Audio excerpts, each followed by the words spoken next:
halt!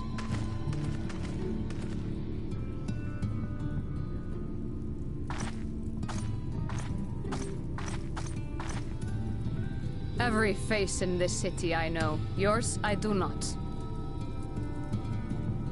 This is the threshold of the Crystarium, stranger, and I am its gatekeeper. If you would enter, you will answer my questions. My question's 3?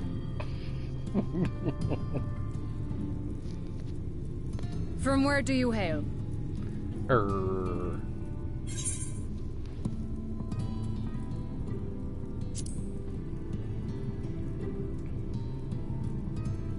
The source?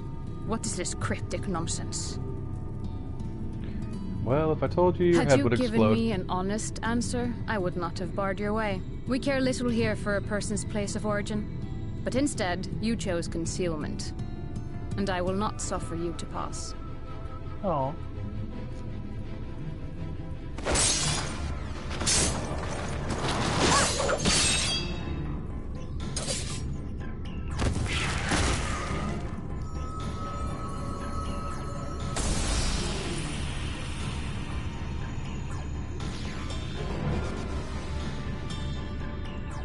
That one had eaten. It must have gulped down the whole hand, ring and all.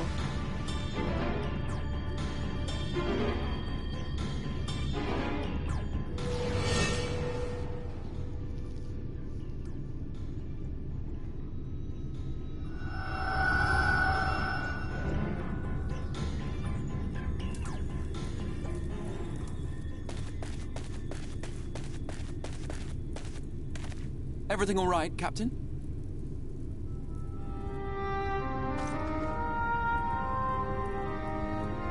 Quite all right, my lord. Just a stray sin-eater, and a weak one at that.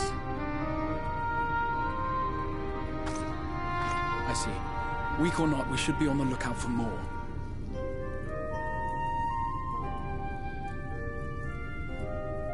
But I see you've met my guest. I will escort him to the Crystarium myself, if you've no objections. Another of your mysterious friends, is it? I should have known. Very well. I'll inform the others your guest is to be given the run of the city.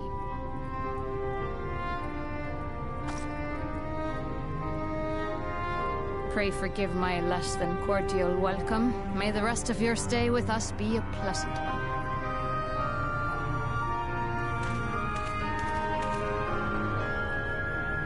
Come with me. I will answer whatever questions you have when we are somewhere more private.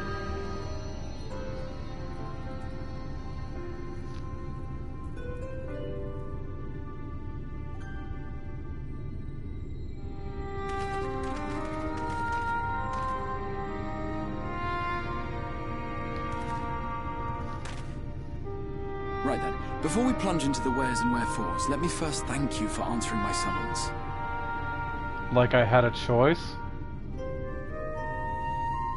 I had intended to bring you directly to my personal quarters, but I fear my aim was slightly off. That Was you're it still off able with to the make the others? crossing unharmed is a great relief. And so, we come to the question of where. The realm in which you now find yourself belongs to one of the 13 reflections, or shards. The first, to be precise, even if its inhabitants are largely oblivious to the fact. As to wherefore, having been awarded the rather grandiose title of Crystal Exarch, I, in my capacity as caretaker of the Crystarium, thought to seek the aid of you and your companions.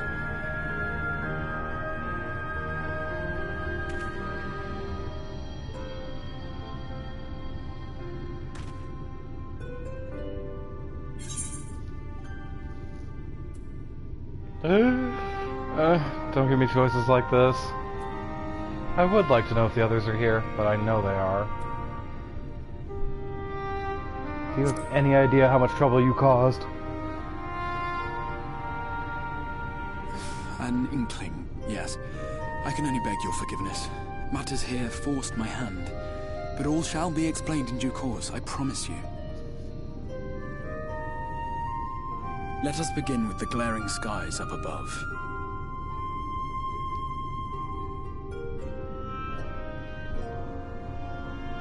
Here in the first, the world has been all but consumed by primordial light. It began a century ago, by this realm's reckoning. A luminous flood swallowing everything in its path. More than 9/10 of this star was lost. And the fortunate few who survived are hounded by abominations born of that catastrophe even now.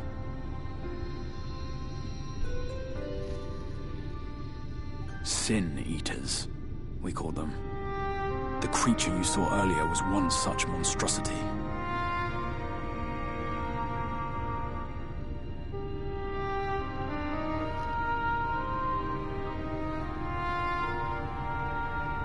It was to save the first from this menace that I learned to bridge the rift between worlds. That I might call upon the aid of the greatest of heroes. What? Though it meant depriving the world of its champion, I had to try. For in saving the first, you would bring salvation to the source as well.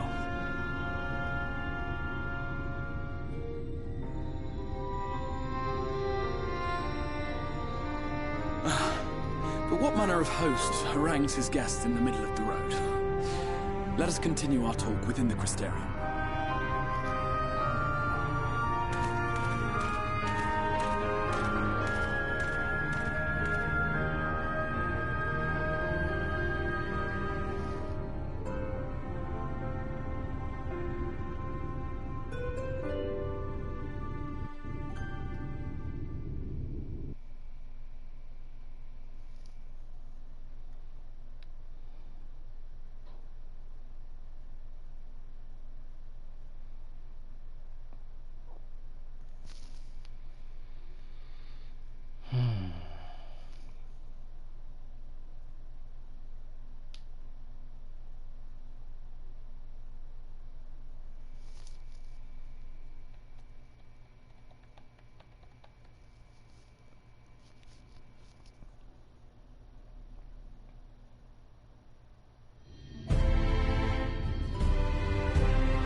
City. The sole sanctuary for the living in a world all but resigned to oblivion. Each stone was laid with hope. The town itself a symbol, a monument to defiance in the face of death. No would-be hero could fail to answer its call. For who among us does not yearn for salvation?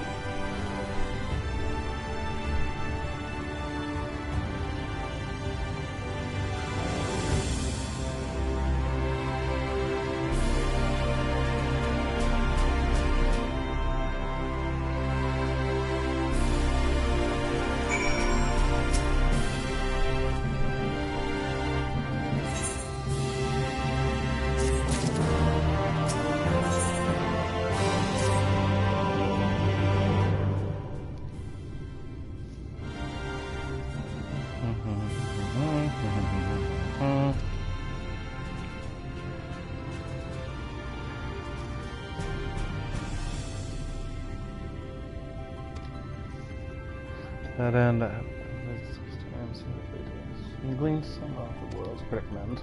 Okay. I can do that. As you can see, this path will take you directly to the F-Right. Convenience, which I'm sure you are all too familiar. Yes, of course. Being the right object of summons, so you should, in theory, be able to reach along a etheric trail to find a connection in the source, believe it or not. I strongly suggest you complete this attunement before venturing any further.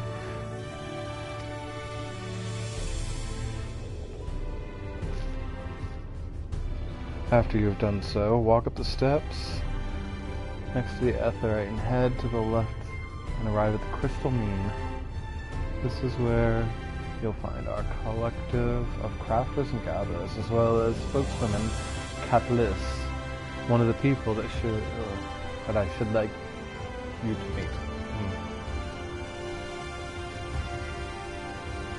Another is Maureen. To reach him and his cabinet of curiosity, you will want to avoid the steps and take the exit to the left and simply continue down straight.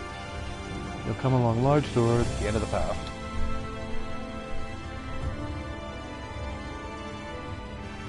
And the third and final person I should like you to meet is Bragi, a man in charge of trade and distribution. He is to be found in the markets, which can be accessed from the opposite side of the Aetheryte Plaza.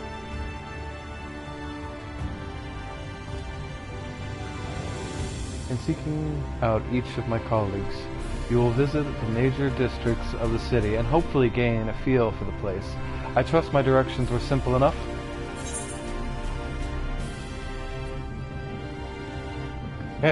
No.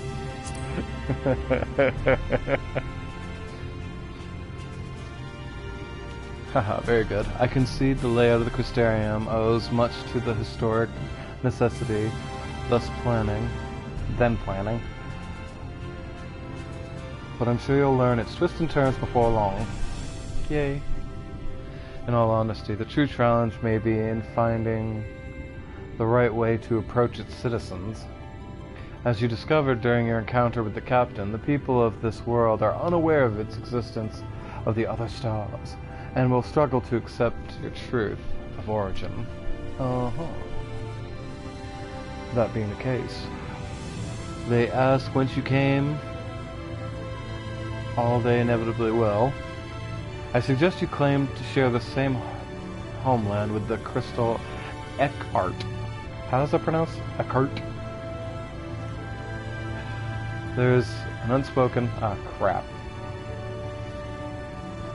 When you finish making the rounds, pray, meet me in the large courtyard at the center of town. Until then...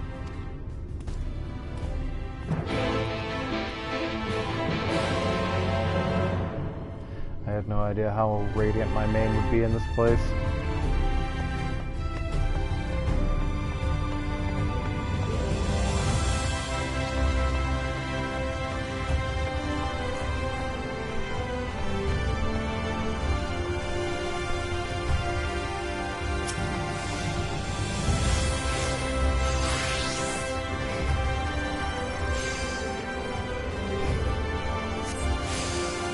Hooray! By focusing your senses, you direct the flow of vastly distant currents of ether. Your connection with these energies is faint but stable. You should now be able to teleport between the Aetherites and the source. AKA, here's the excuse of why you're able to do that shit.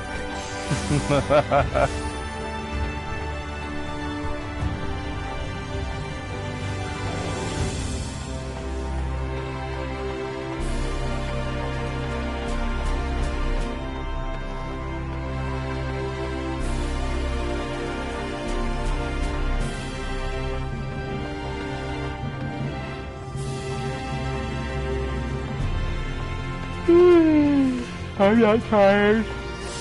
That's a lie.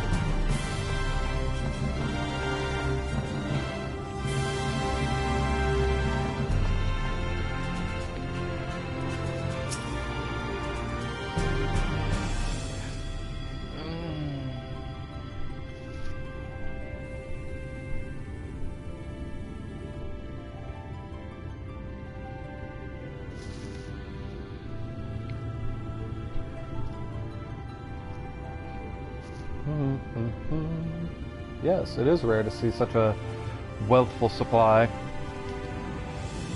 Yes, I am new. I have? I don't think I had a choice in the matter. Well, it's good it's a safe place to be.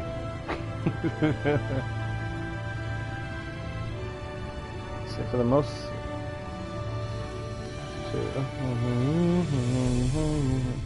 Materials and resources.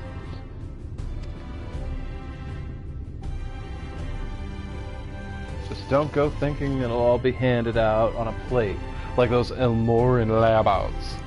Here in the Crystarium, we work for a living. Delightful. I see you are no stranger to hard labor, or honest labor. You don't have a whiff of idleness.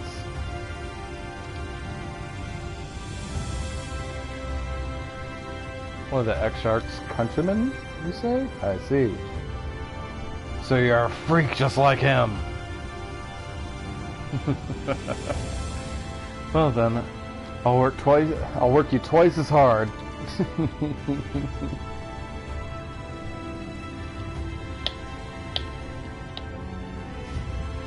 really quite incredible when you think about it. They say his grand magic summoned the Crystal Tower into existence. Pulled the entire thing out of thin air. No, he didn't. He pulled it from my dimension. The thief. Wasn't long before droves of refugees began congregating around the base, despite for shelter. Desperate for shelter. God, I cannot read. So yes. This is the Crystal Mean. This is where you craft stuff. Yay. My dear, you have bored me to death. Someone, please raise me.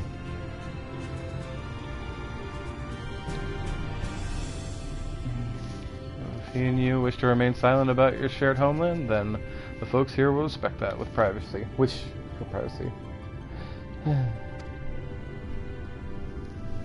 I am, however, more than a little curious to see if any crafting talents you might be hiding. Well, maybe. I am a level 15 crafter.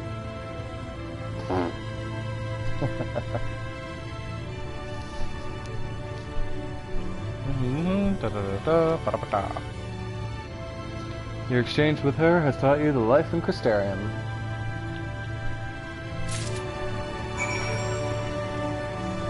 So yes, if I was the appropriate level, I'd be here crafting. But I don't... Actually, I think I do have one crafter that might be able to do stuff here. Maybe. Maybe. Maybe.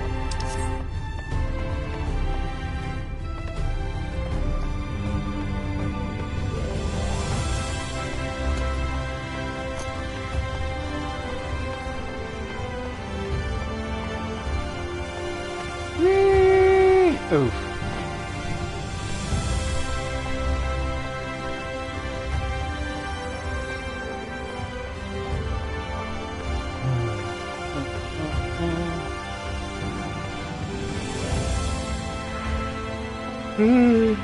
AC base in, and I'm already ready to go to sleep. Perhaps for the better. 380. What was the gear? 355? 385.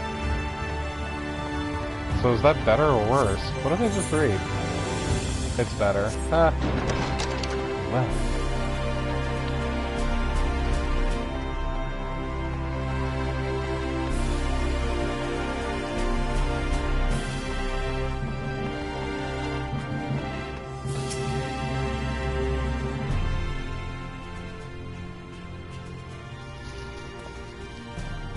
Excuse me, sir.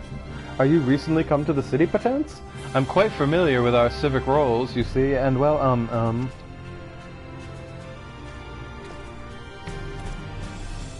What I mean to ask is, have you brought any books with you? A rambled scroll? Even a scribble of parchment? My apologies. Literature is something of an obsession of mine, as well as a profession. Librarian Morin? I don't know. At your service, and this humble collection is known as the Cabinet of Curiosity. As your powers of perception have likely informed you, my colleagues and I are responsible for curating all manner of tomes, documents, and other vehicles of the written word. As horrific as the loss of life and land wrought by the flood unquestionably was, the damage to record knowledge was no less catastrophic. We few do what we can to preserve the wisdom that has survived. I am not reading this. I'm just putting in my own spin. But tell me, what brings you to the cabinet today? Looking for a title in particular? Mayhap a spot of academic research? You know it. I want to know what happened. Oh, so you have an interest in modern history. Splendid, splendid. Although a thorough review of the recent events can afford you a novel perspective. Yield novel perspectives. Crap. If you'd like to prefer something visual, I can accompany the account. Then I think I have an illustrated history book for children. I am a giant child. Somewhere. Just a moment, and I will fetch it for you. I love how Maureen treats you like a fucking child. Every time you come here and read a book, he assumes that you want to look at pictures. I'm a big child. Give me the pictures. And here we are. Would you like to pull up a chair and make yourself more comfortable? On with the lesson, then. He looks so happy holding his book.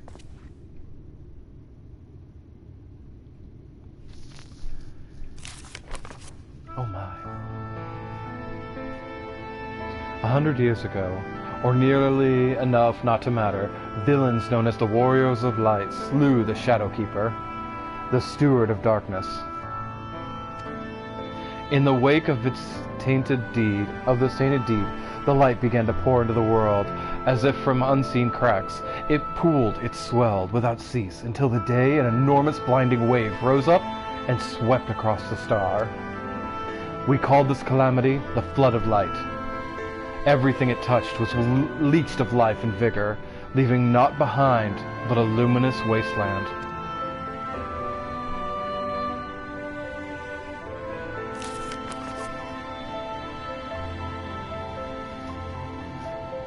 Yet, when all seemed that it would be lost, a savior appeared before us. The Oracle of Light. She stood twixt us and the approaching doom, and by her power did she stay the flood. Thus was Noverant, and Noverant alone spared the fate of Erasure.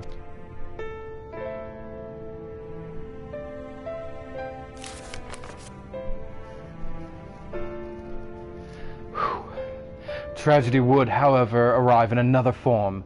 From the blasted emptiness descended hordes of strange, terrible aspect,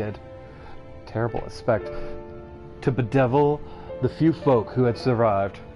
Yeah, I don't know how I'm gonna talk. These sin-eaters were light incarnate, and their flugerant, whatever. Even now, they circle the remaining bastions of civilization, ever on the hunt for us, ever hungering for our flesh. So, zombies.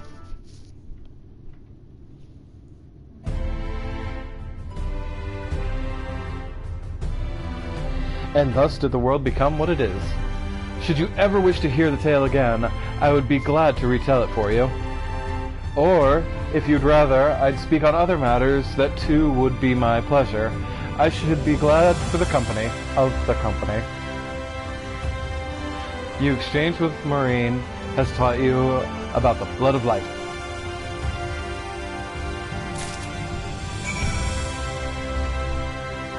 I think it's legitimately the volume of the music in my ears that's screwing up my ability to read and talk.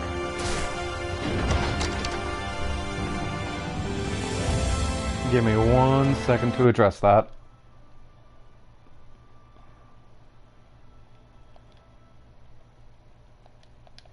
There we go, much better.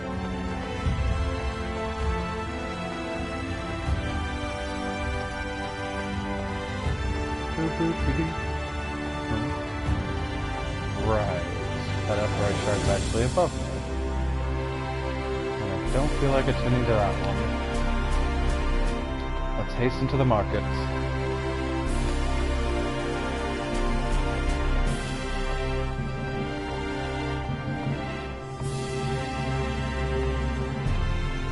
So as you wonderful watchers have probably noticed, I am no longer a giant Rogadin. I am one of the weirdos who is ecstatic to see a new race in the game that isn't all super cute or overly muscular. This race is more beastly. rocking patches of fur on their arms, legs, back, and head. And a tail. And a tail. I freaking love the tail. God, I'm a fucking furry.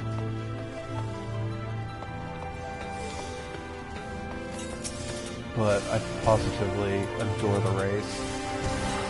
It's new, it's neat, and let's talk to Briag. Sorry.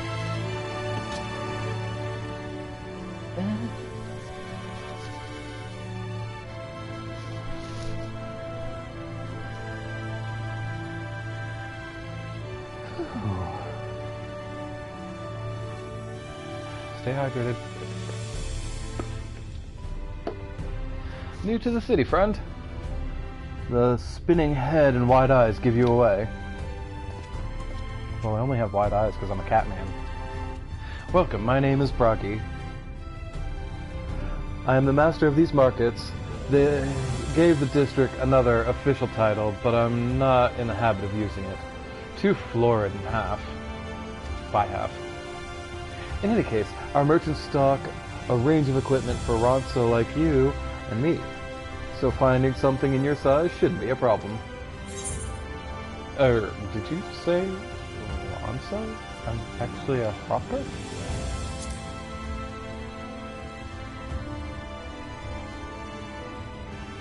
You don't know what you are? Hi, something wrong?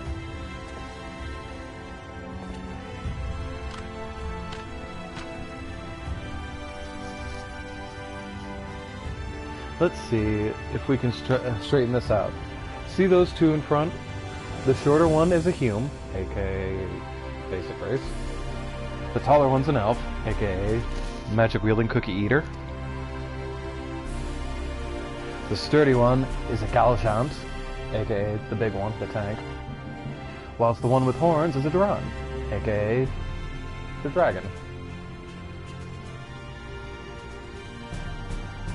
And then the large one, the scaly chap, with a long tail and a knack for raising livestock, those would be the Zun.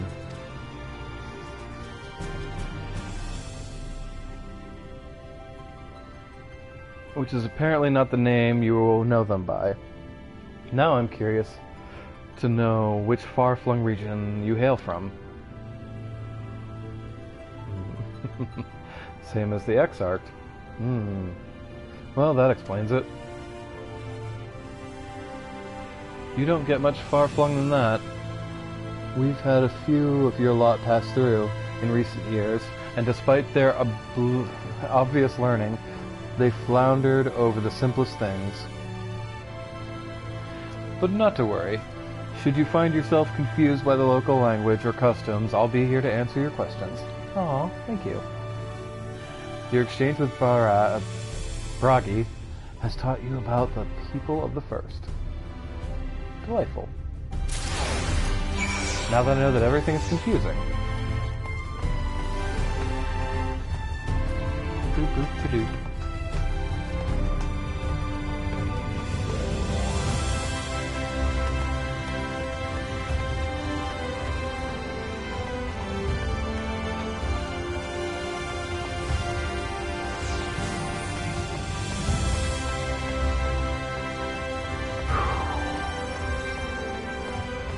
Almost after every big story arc in this expansion, you wind up back here in this exact spot. I doubt you'll see any of that today on the stream, since I don't intend to go for long. How did you fare? Did my colleagues help you get a clearer picture of the world and its people? Pop up, pop up, pop up, and... Yes, it seems you were treated the most thorough introduction. I understand it was something of a chore, but 'twas necessary that you grasp these things before we proceed. As for the Crystal Tower's origin, you may have noted the details were sparse. The structure is, in fact, the self-same one you know of from the source. Transported to the First in its entirety. It was my first attempt at breaching the boundaries between worlds, something of a trial run for your eventual crossing. And although I do not know which era I tore it from. I do know that its arrival served to set the wheels of fate in motion.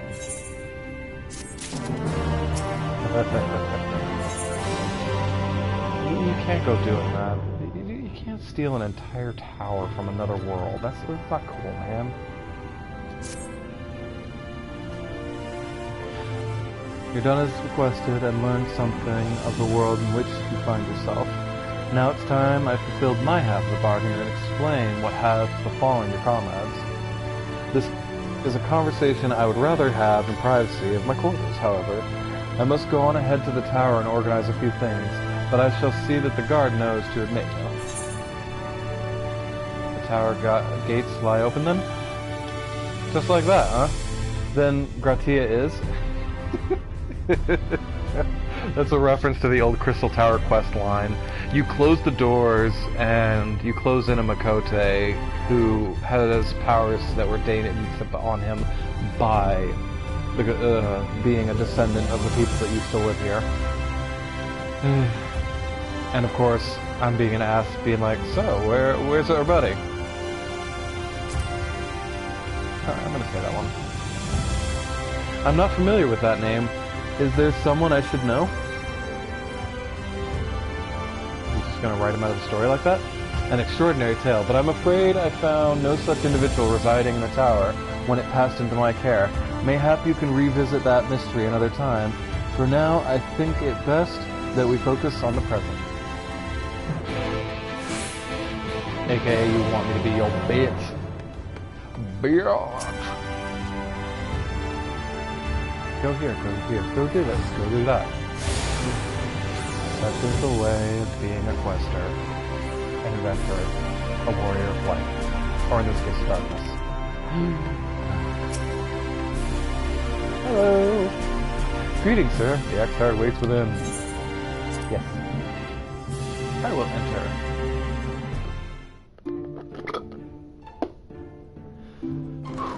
Hopefully this is a talkie so I don't have to.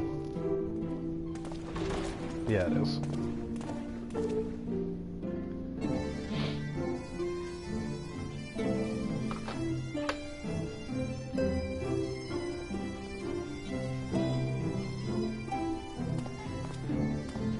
Welcome to the Ocular, my private study.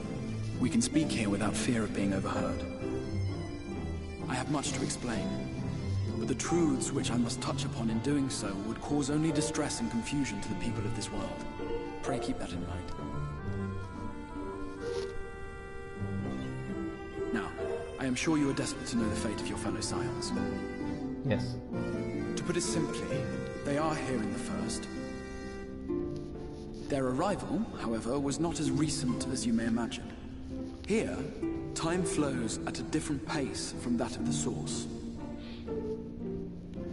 In the space of a single hour in your home world, an entire year might pass in the first, and the reverse could also be true.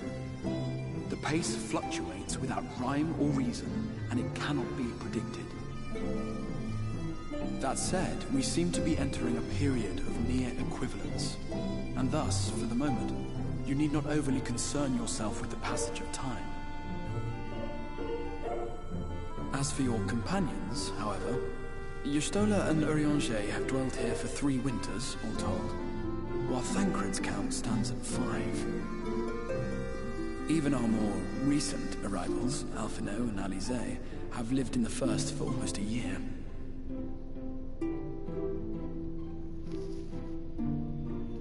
My intention had been to summon only you, but the art of reaching across worlds has proven exceedingly difficult to master. Thus it was that my fumbling hand closed upon those to whom your fate is most closely bound as well. As they were not the object of my summons, their transference was incomplete. Though they may appear to possess corporeal bodies, they are, in truth, merely spirits that one can see and touch. Consequently, while you yourself will be able to pass between worlds with relative freedom, they will not. Much as it grieves me, they are stranded here, unable to return. Liar. I don't believe you. Is that one of the options? Find a way to send him back.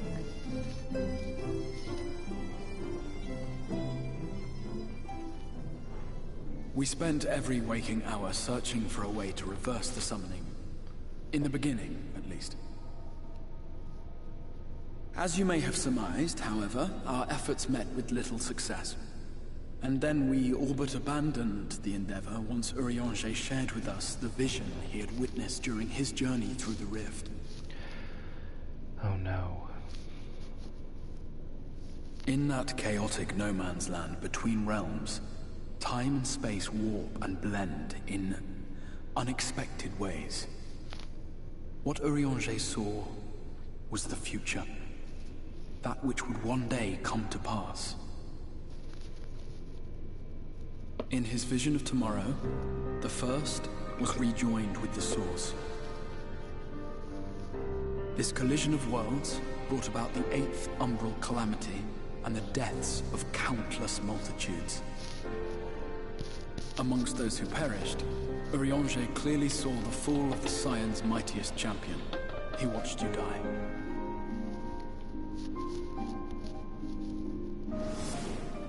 And thus did the Scions embrace their exile, and began searching this world for a means to forestall the coming catastrophe in yours. Their souls are stranded in the first, yes, but they have fought on, desperate to save their home and you from destruction. Nor have their efforts been in vain, for it was they who finally established that the elimination of the Sin Eaters will indeed serve to prevent the calamity. Considering these circumstances of our meeting, you would be forgiven for doubting my version of events. And so, before all else, I would suggest you track down your comrades and hear the tale from their lips. I shall of course be happy to assist in these reunions, and you need not make any decisions regarding your involvement until you are certain of where you stand. Meanwhile, I promise I will not rest until I have found a way to help your friends return home.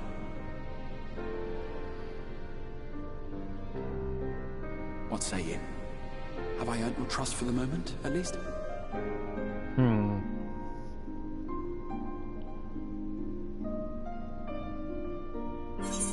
I love these choices. For the moment, but I'll see you keep that promise for want of a better choice. Hell yeah, I'm gonna save for that promise. I love my friends. I want to see them home safe. Excellent. You will not regret this. Yeah, I'm pretty sure. With that settled, we shall have to see about getting you ready for the road. Traveling across the rift has no doubt left you weary. I will arrange for a room where you might rest in comfort.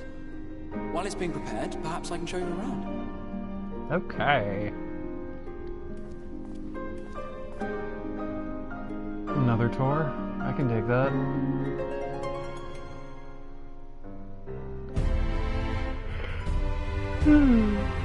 Right.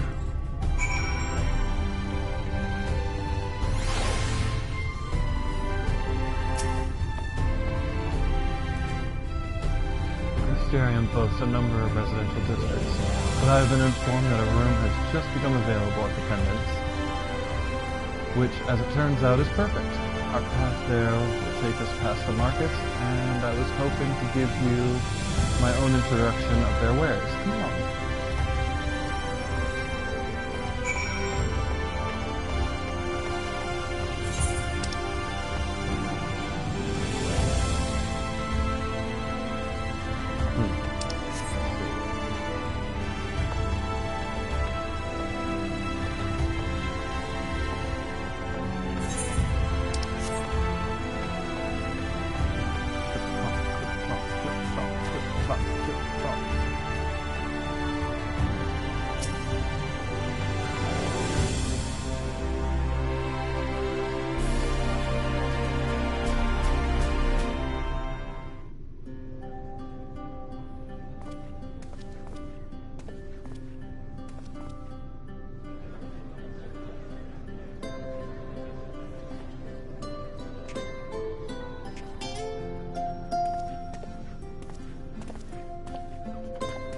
This is the Musica Universalis, the commercial heart of the Crystarium.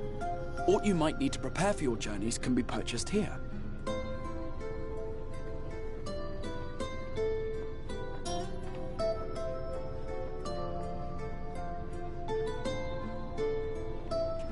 Ah, yes. You must be curious about the currency. Fear not. The gil you carry will serve you well enough. Each nation once minted its own coins, but 'twas all a jumbled mess following the flood. After much debate, the local merchants eventually elected to revert to the old ways, wherein a coin's value was decided by the worth of its metal. As for a unit of measurement, we agreed upon the term gil, a word borrowed from coins uncovered within the Crystal Tower here. And as our traders peddled their wares across the land, so too did our usage of gil become common practice. From what your stola tells me, a standard coin from the source equates to exactly 1 gil here, or near enough not to matter. Our way of life has benefited greatly from the artifacts we recovered from the tower, some of which may be familiar to you. Yeah, tombstones.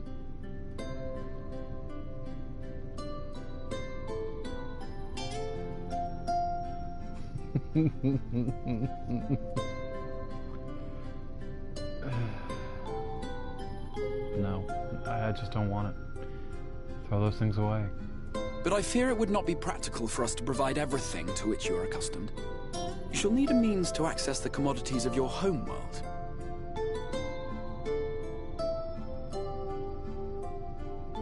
Avan Kerm Sin? Yes, I'm here. Of course I'm here. What amusements do you have for me today?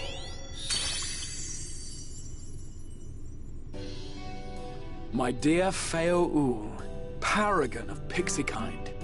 For you, I have the most vital task. This fine gentleman is a friend from a distant realm.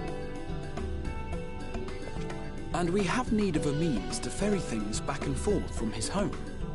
Might you be able to assist us in this matter?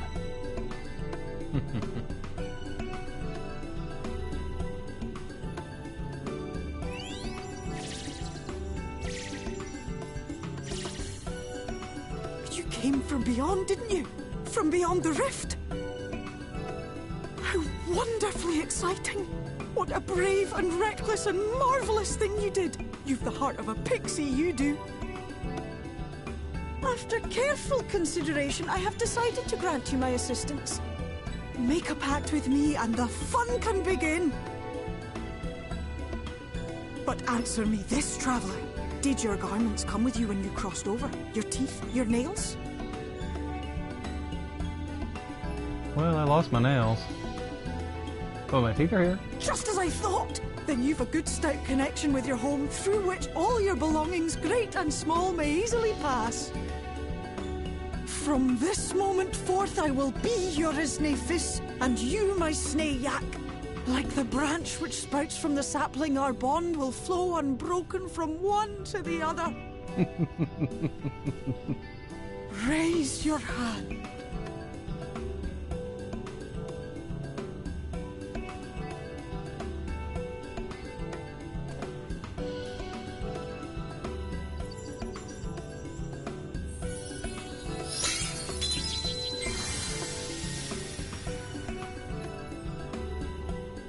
Tis done. We are bound now, dearest sapling. Come then. Make your request. Tell me your desire. I wish to visit this world of yours. Mayhap her message to your friends in the source to inform them of your safe arrival.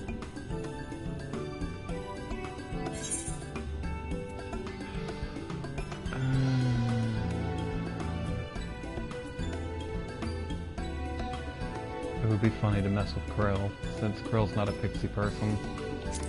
Though Tatter will be totally freaked out. Consider it done.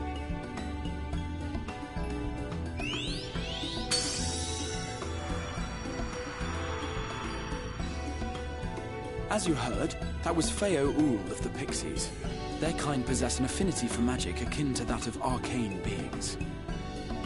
They rarely show themselves in populated areas, but Feo is insatiably curious even by Pixie standards, and seems to have taken a liking to the Crystarium. Right, we were going to organize a room for you, weren't we? Come along.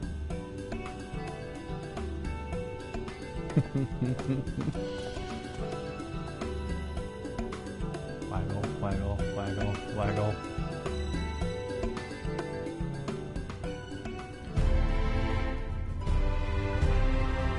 As a result of your path to Feo, you now have access to delivery moogles, market boards, and summoning bells. Following the first. But what about my FC chest? The most important part. Without all four, it all falls apart, and I'm forced to travel back to the source.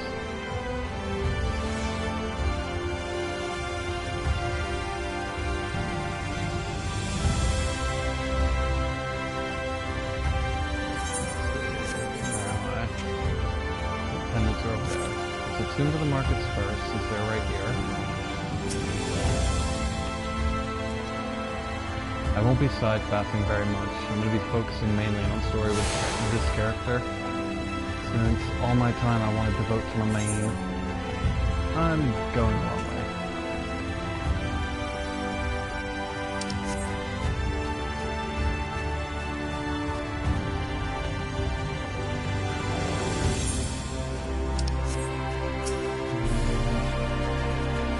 Dependence.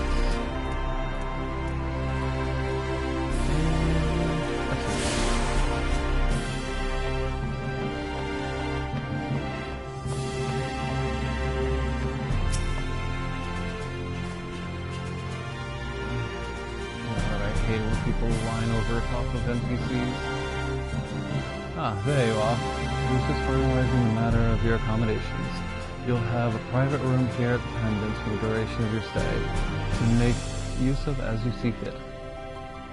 When you are ready to retire, the manager will show you to your lodgings. Pray, rest, recuperate, and we shall reconvene in the ocular anon. I believe that covers all the practical concerns.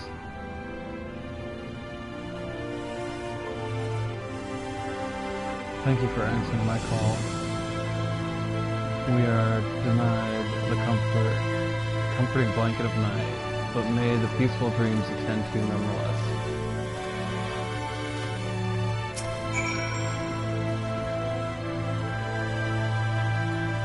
Pleased to meet you, sir, and welcome to your new home at the Pendants. Your room is ready if you care to retire. Yes, yes, please.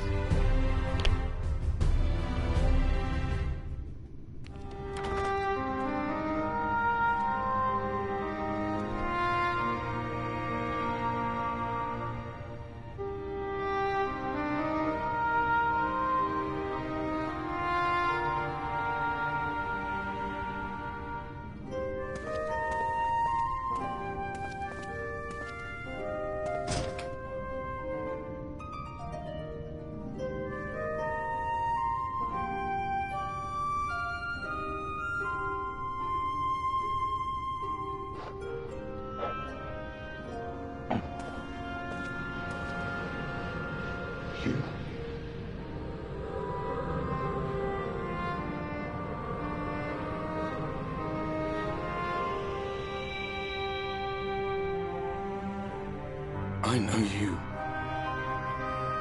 You're the warrior of light from the source.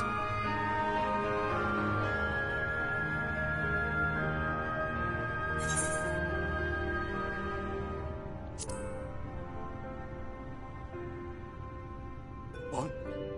Did you just... You can hear me? Yes. Oh, gods, how long has it been?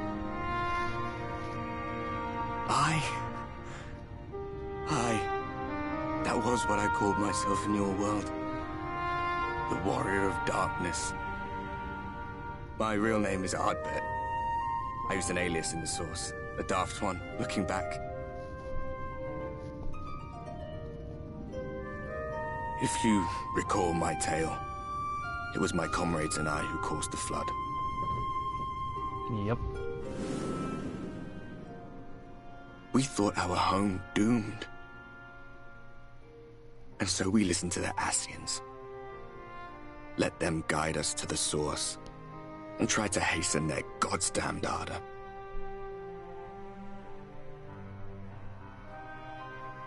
I remember when we fell, defeated by you and yours.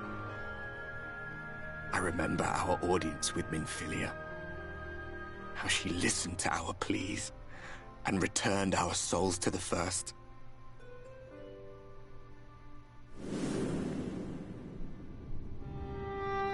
The flood was poised to swallow Norvrant. Minfilia and my friends, they surrendered what little they had left to hold it back. Just faded away, leaving me to bear witness.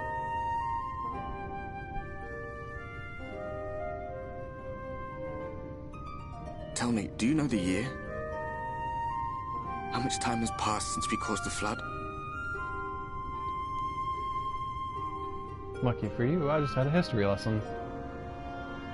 100 years. 100 years. 100 long years.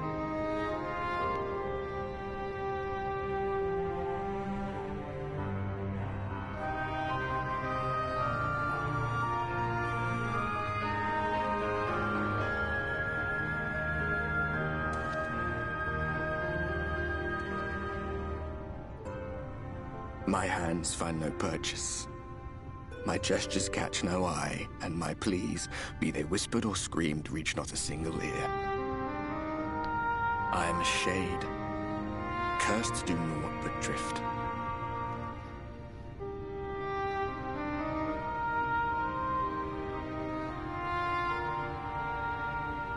I feel as if I've been walking forever.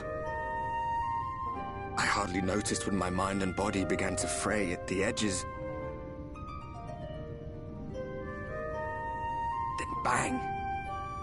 My senses were sharp again. I felt like a fish being reeled in, and before I knew it, I found myself in this room. Why is it that you can see me? What are you even doing here, come to that?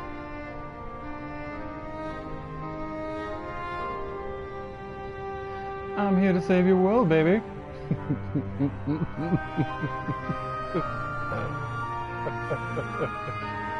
You were summoned to save the First. Yep. A waste of time. This world is beyond saving, like those who try to save it. Muddled as my mind may be, I've not forgotten that.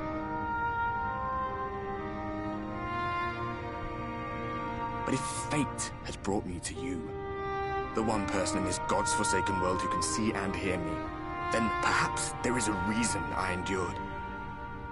If I can find out why I was left behind, then maybe I can bring this journey of mine to an end.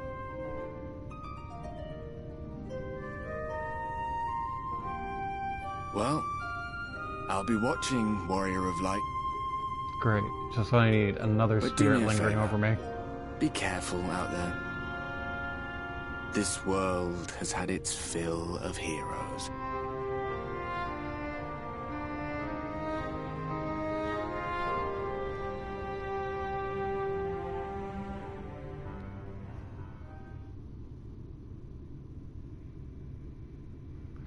Do, do, do, do, do, do.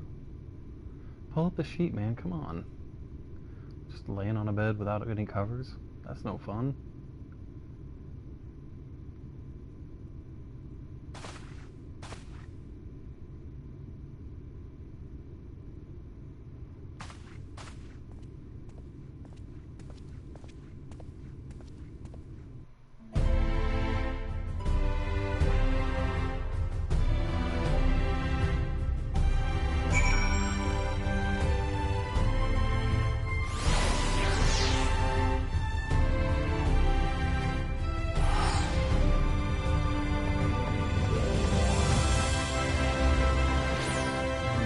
So it's back to the Akira.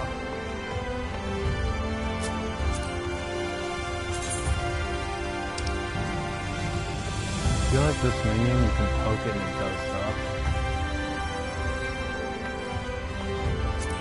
Poke. Yay! Nice.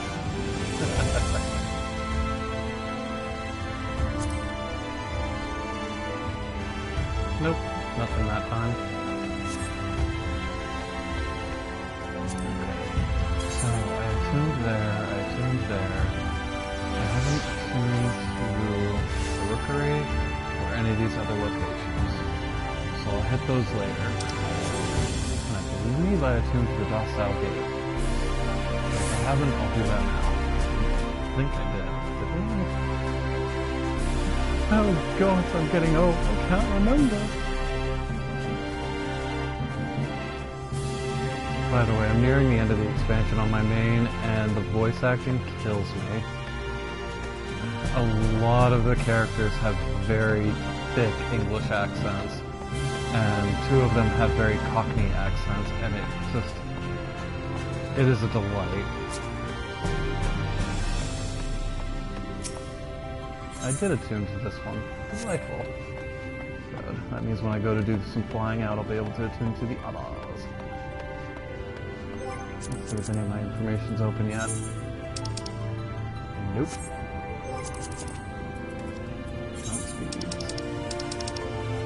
Nope. And I don't have shared fate yet, because I haven't been into an active zone. Hello! Sweet. On I go.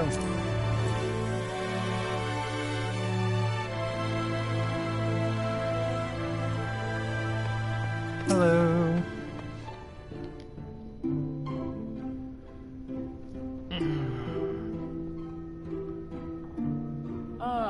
How did you find your new quarters? I trust you were able to rest? Not with the ghost hanging about.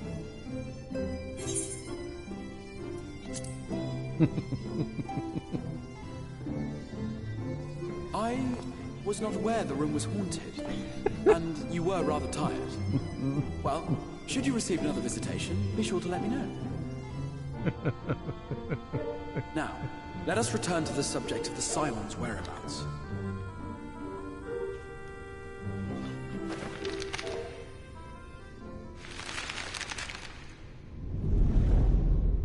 Hello. This map shows the lands of Norvrand, the only area to be spared the flood of light. The Crystarium is here, in the region known as Lakeland. And to the north is the fairy kingdom of Il-Meg. That is where you'll find Urianger. To the east lies the once prosperous civilization of Rak-Tika.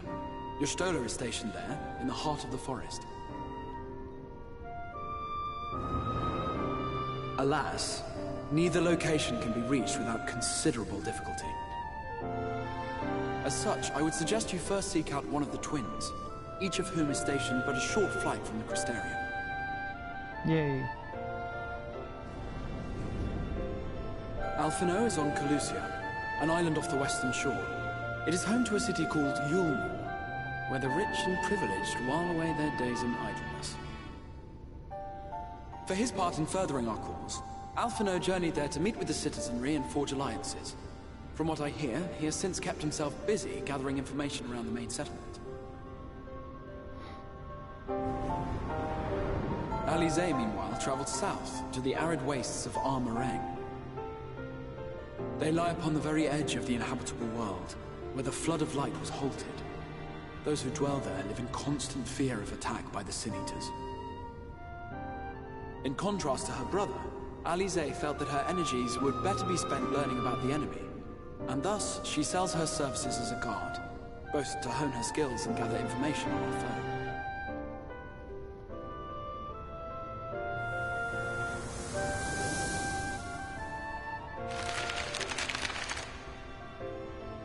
So, will it be Calusia or Armareng?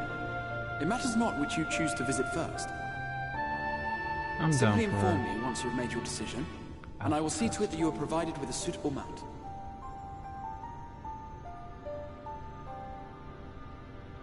Ah, but you must be wondering about Thancred. He has taken up with a new companion, and is presently engaged as a wandering hunter of sin-eaters. Being ever on the move, his whereabouts are often difficult to ascertain, but I am certain your paths will cross ere long. 'Cause story, you know. Yeah.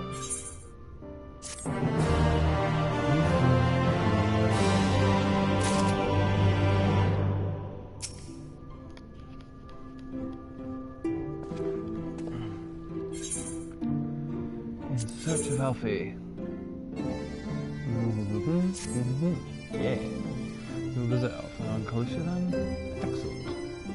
As mentioned, your destination is the Isle on the west coast, so you will need a mount capable of making the journey.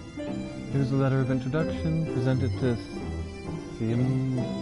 Yamai, Master Beast of Temnos Rookery, and he will take care of you. When you see Alphna, be sure to pass my warmest regards.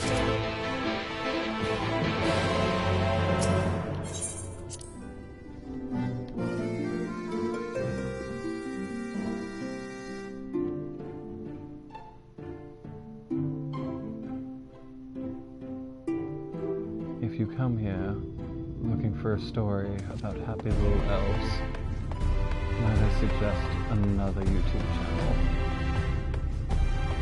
As the story gets dark and it gets wild.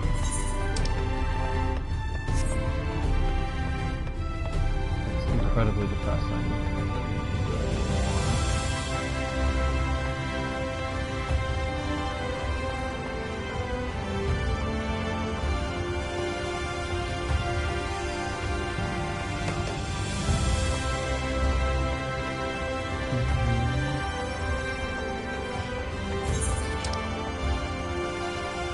So many quests.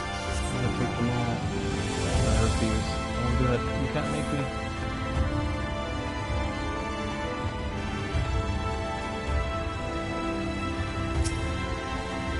Tune?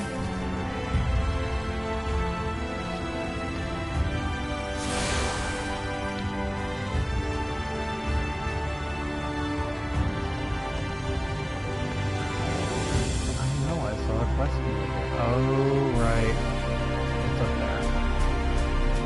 And it's nothing I want.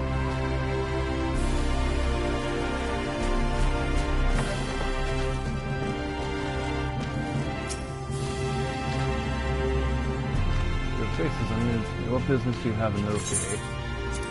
That's an introduction.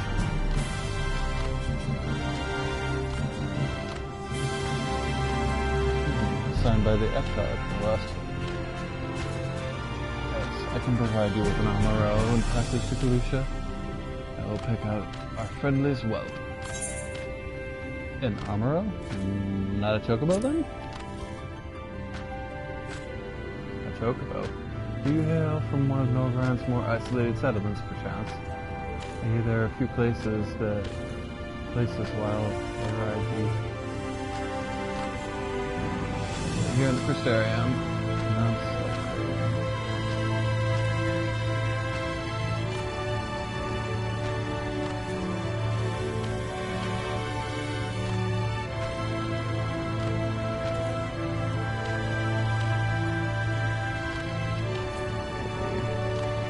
Things and meet at the armor lounge. One of the junior teamers will attend to you while I'm readying the mounts. Alright then. Let's see. I attuned to this one. And upstairs I should go this way.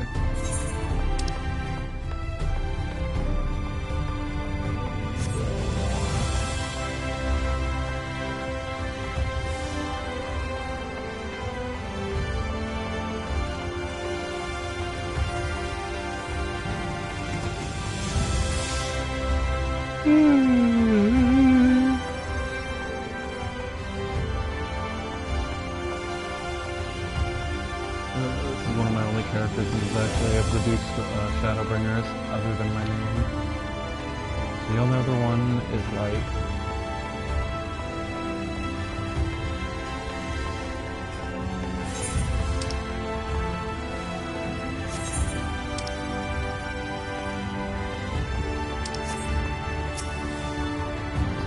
this bad boy.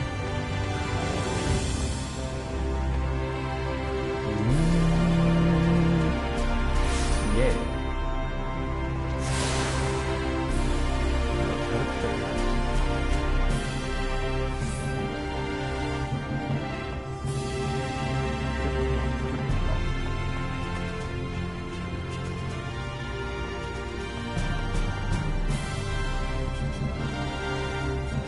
I should check my mail.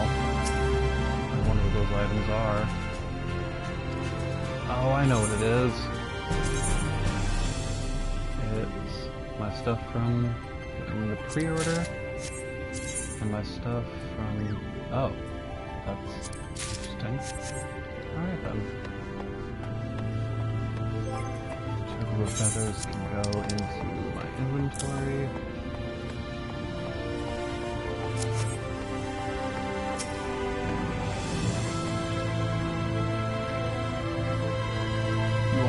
Well, I suppose Master General is going with you.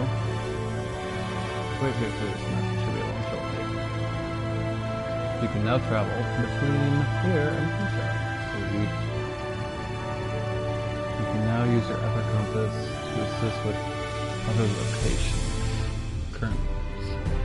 Should you lose this compass, speak with Jessica.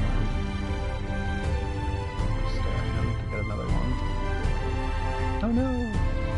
Damn it, I don't have my thing. Take me back! Put me back in the kiln.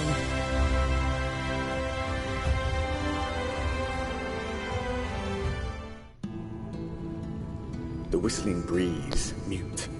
The pounding surf, frozen. Time itself takes a breath. At light's edge, all is perfectly still. The world captured in a painting, locked in a moment. Music, faint and fleeting, drifts coastward on the lifeless air. And in the distance, beyond the broken earth, a city beckons. A shitty city.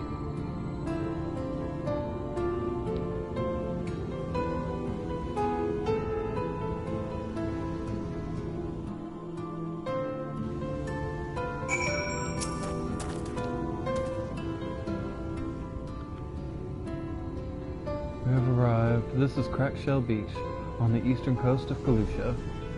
You should be safe here for the present. Compared to the mainland, singular attacks are far less prevalent, and the native beasts are not any more dangerous than elsewhere.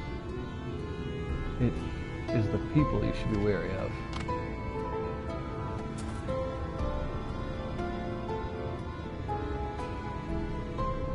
Spy you that city in the distance? That is Elmore, the mainland settlement. It rivals the Crystarium in scale, and was once an ally in our battle against the abominations.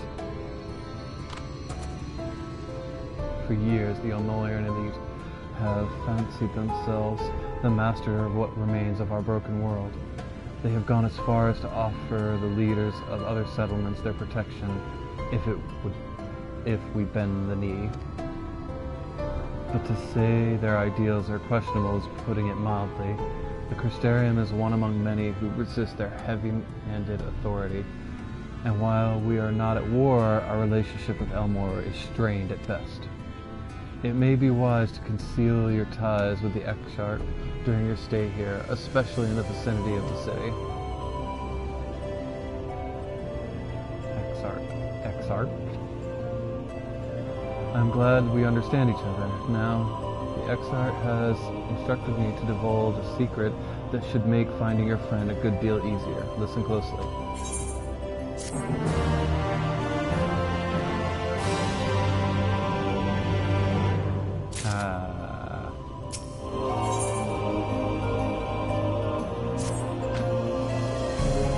If you head south along the coast, you will eventually come to a fisherman's shack. A friend of Crystarium lives there, a man who goes by the name Ivor. Ivor? Ivor keeps an eye on everything that happens in Galusha, and will be able to point you in the right direction. Just hand him a sprig of thyme. That will let him know you can be trusted. Here, this should be enough. Find your friend. I will stay with the Amuro until you are ready to return. Alright. Do I still have my ether compass? No. So I'd have to go back to get the compass. Well, you can't fly in this zone till late game anyway. So, plug it?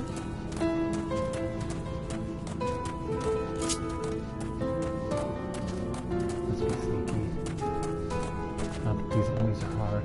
I just don't want to deal with them.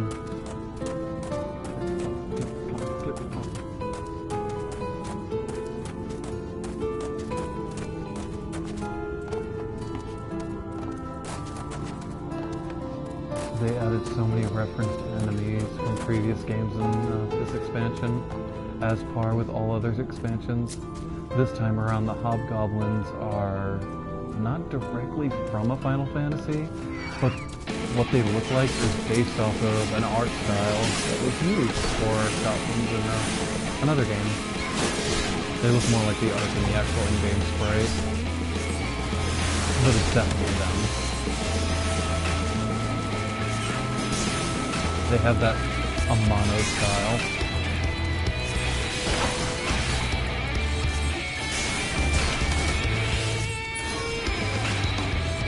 See? Not hard. I don't want to waste my time, you know? Such precious time.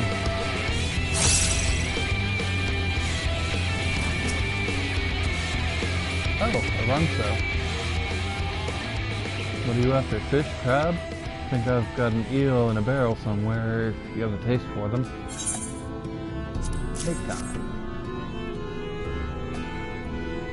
Oh. I do love a bit of time. Chucking with him and its bloody festival flavor. Now what can I do for you? Can't say that there's been any major upsets to report in the past few weeks. Elfnat,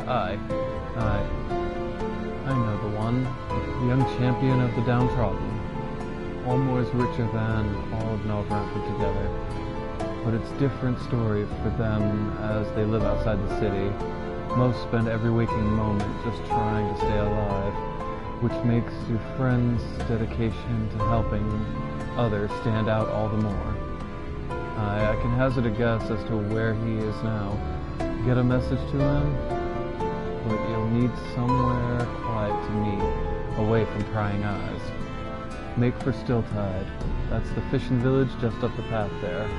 You're looking for a rundown excuse of a tavern the locals call the Leaky Keel. Wait there, and I'll see that Alpha joins you.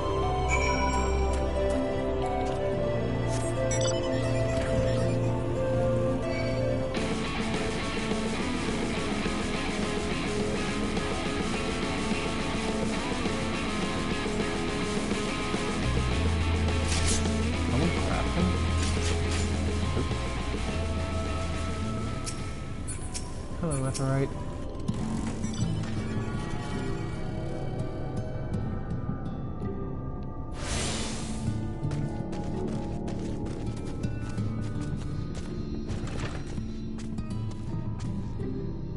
Heading in for a pint? Yes, I am, ma'am.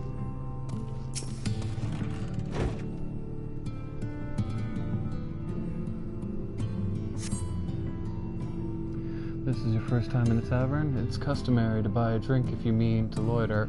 What'll you be having? Water. A fine choice. And what will you be paying with? Some time. Well now, those are exotic. Wherever did you come by coins like that? Sorry dear, I doubt they'll have value, but I don't have the touchstone to test their purity. And I am not about to go begging for someone of the neighbors, so we'll just have to come to some sort of arrangement. Here's an idea. There's a common to the north where we grow vegetables, but of late pests have been eating more of them than we have. What do you say for a bit of extermination work? I want you to squash any vermin you find, then visit the caretaker and give him an earful from me for sleeping on the job. You'll be in the old silo next to the fence, snoring like as not. Like as not. Okay. Do that for me, I can see. And you can laze about here as long as you like.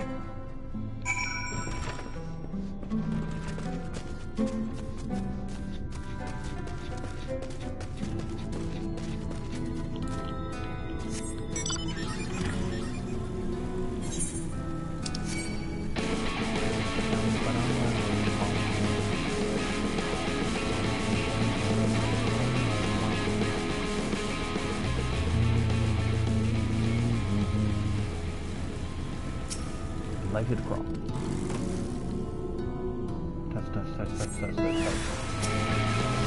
Oh.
No response. You may need to knock louder.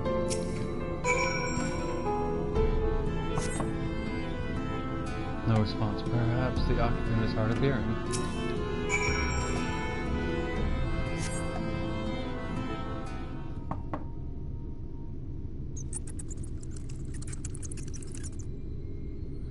You hear the faint squeaking from beyond the door. Time to bust in and save the day, brave adventurer.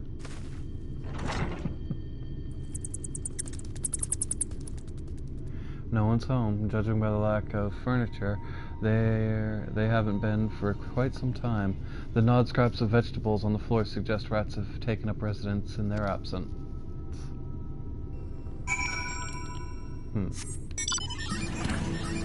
That's not weird at all, or foreboding, or anything.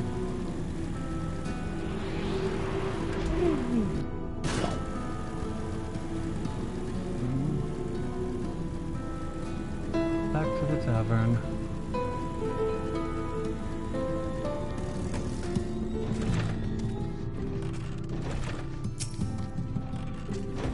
Welcome back. What did the good-for-nothing caretaker have to say for himself? He's gone, man. Gone. He must have left to join the rest of the hopefuls. What do you mean? In Gate Town, outside of Elmore. You don't have a clue what I'm talking about, do you? And there I was thinking you were another dreamer. Well, never mind that. Take a seat wherever you like, my dear. You've more than earned it. I'll even throw another drink on the house. But I don't like alcohol. Just give me the water.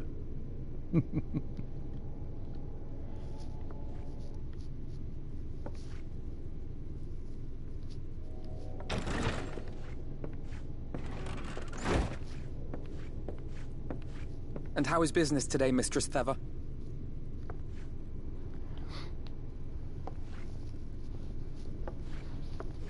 Oh, frenetic. Look, I have a new customer.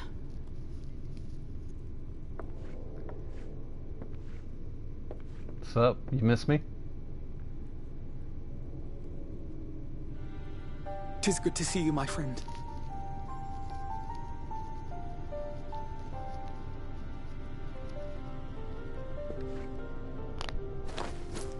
The barley seeds you wanted. They should produce a better harvest than the last. What, just like that? Oh, Alfino, you really are a dear.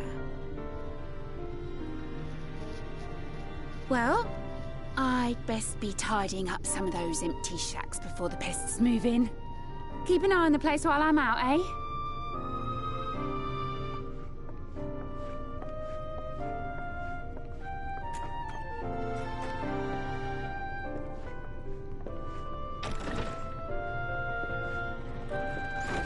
It seems an age since last we spoke. Not since the prisoner exchanging Doma and Yotsu. It has been even longer for me, of course, if you count the days I've spent here. But the time has only added to the relief I feel seeing you safe and well.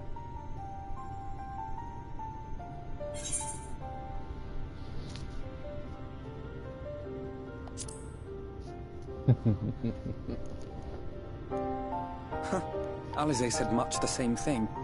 I don't think I've ever had such a scolding. But I believe an exchange of news is in order. Come, tell me of your arrival and all that came before.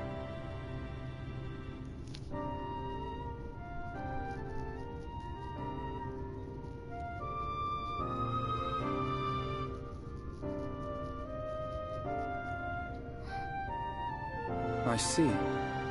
Both the Exarch and Alize told me what they knew of events, but I had stubbornly clung on to the hope that all-out war might yet be avoidable. And poor Tataru. She must be sick with worry. We must endeavor to return as soon as we may. It would be nice to bring her good tidings for a change.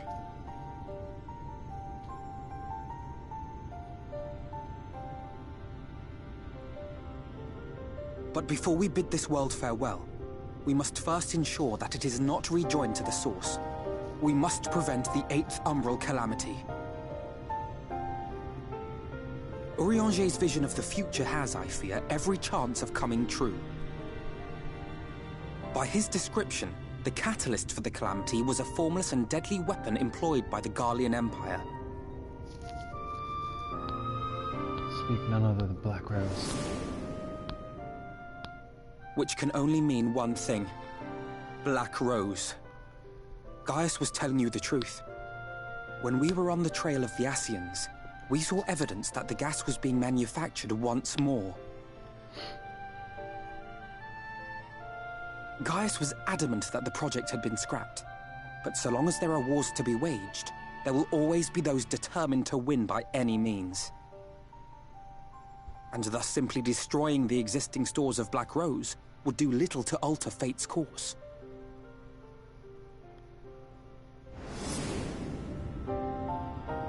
In that sense, our involuntary journey here to the First was something of a boon. Together with the Exarch, we've developed a theory as to how we believe the rejoining will be set in motion. I'm sure Urianger himself will cover the subject in more detail. But I can tell you the process requires that both worlds, the Source and the First, be facing an existential threat. One being Sin Eaters, of course. They are a menace that I would dearly love to remove, and not just to avert a calamity.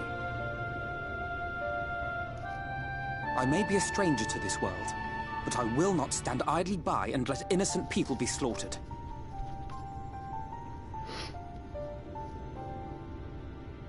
That is what brought me to the gates of Yulmore. Ignoring its pretensions as a kind of capital city to what remains of the world, it is nonetheless a center of power and authority. If any solutions are to be found, I believe our search should begin there. What say you, old friend? Hungry for another adventure? Heck yeah, huh?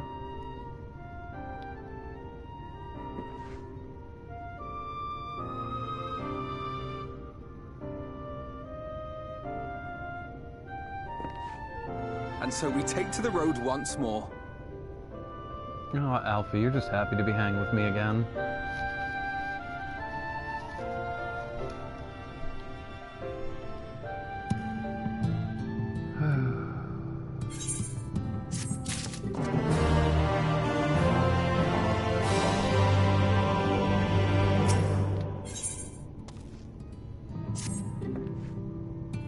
Assuming there are no objections, let's make our way directly to the capital city's outskirts. If we time our arrival just right, we may be lucky enough to see what I have yet to set foot in Ulmore, despite my best efforts to do so. Come. From here, we must head west and cross a small bridge.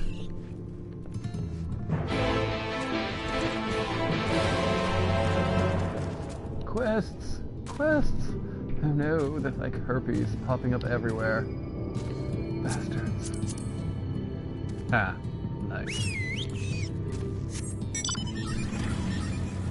And away we go.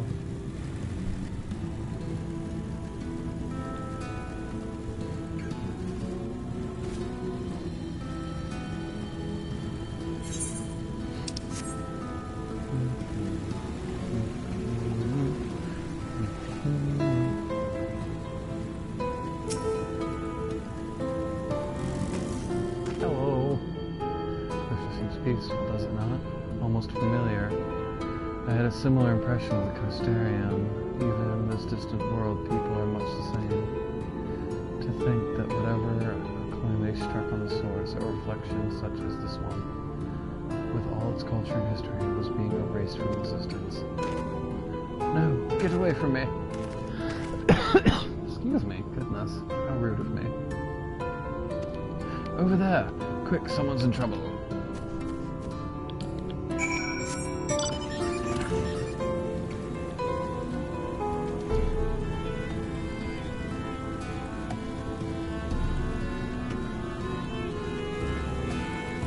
Oh no, what's this? Thank the fates. Look out!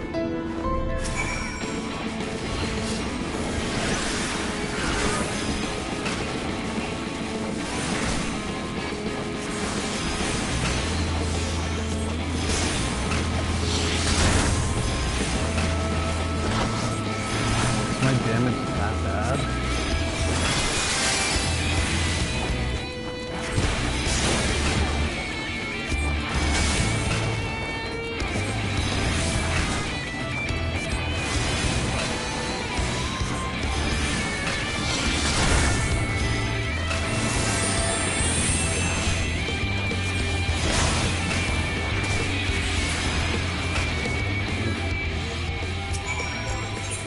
My gear cannot be that bad, can it?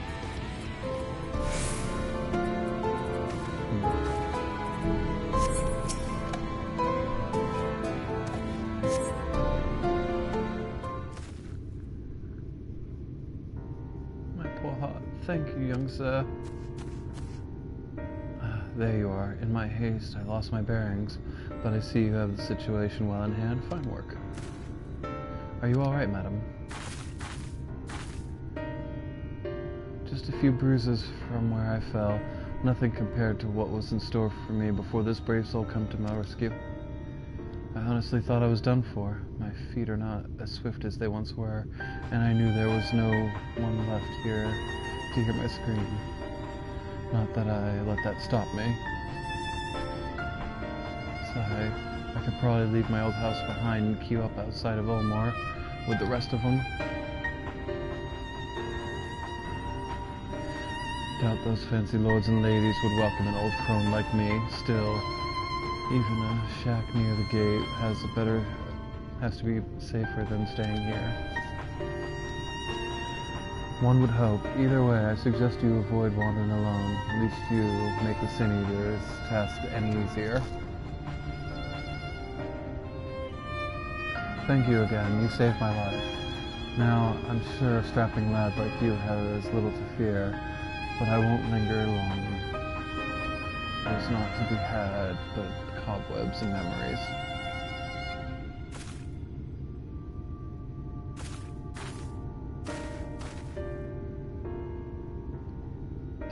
the lady says, many of these parts have abandoned their homes to live in Ulmar's shadow.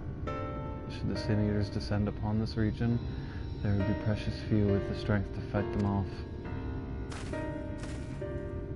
Speaking of which, what have you been told of these monsters? A brief history, then. 'Twas not long after the flood swallowed the better part of the world that the Sin Eaters first appeared, some beastly, some beauteous. Yet regardless of their form, all seemed incapable of speech, and all are driven to the same insatiable appetite for mortal ether. They are predators, and we are their prey. Kalusha suffers from far fewer attacks than most regions, but even so, the list of Sin Eaters' victims grow longer by the day, a tragedy without end.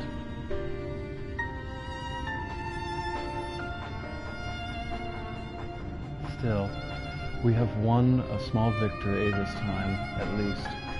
Now, shall we press on?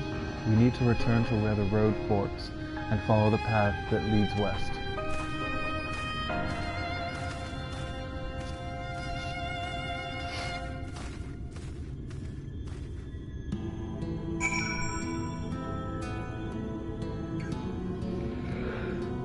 And how I'm 30 into the expansion. Let's see. Oh, he's taking me straight to the gates of Elmore. Alright then.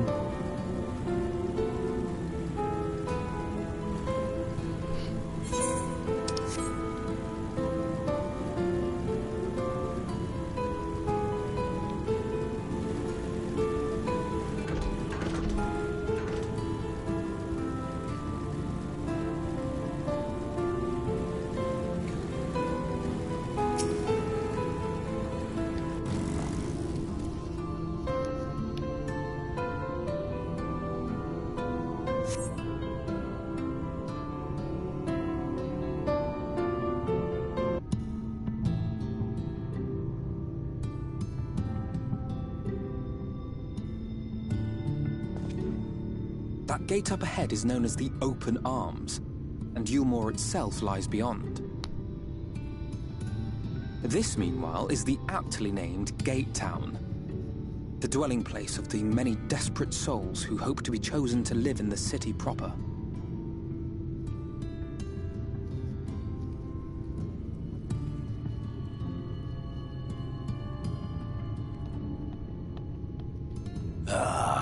I thought I recognized you. Brought a new friend, eh?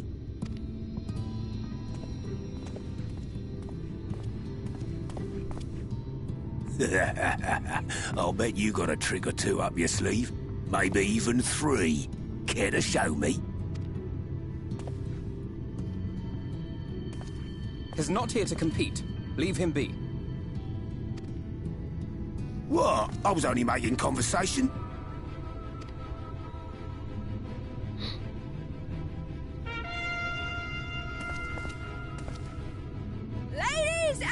Gentlemen, your attention, please!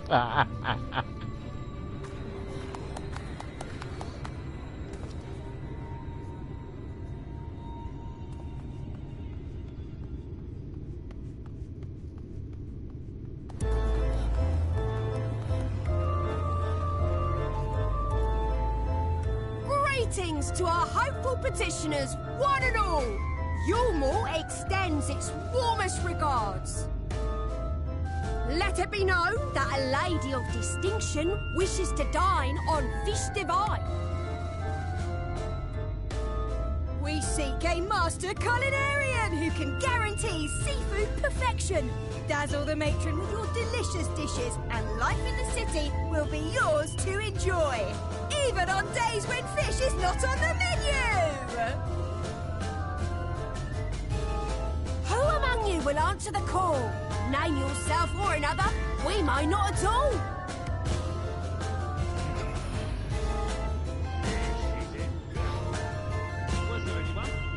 What about that girl? Do you recall how I said Ulmore was a center of power and authority? Well, that is not the only reason for its fame. It is also known as the City of Final Pleasures.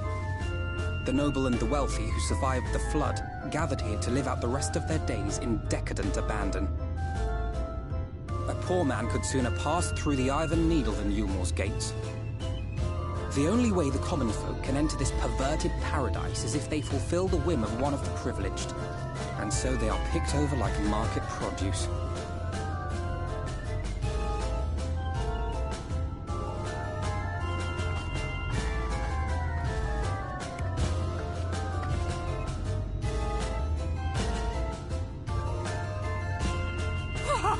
What a catch!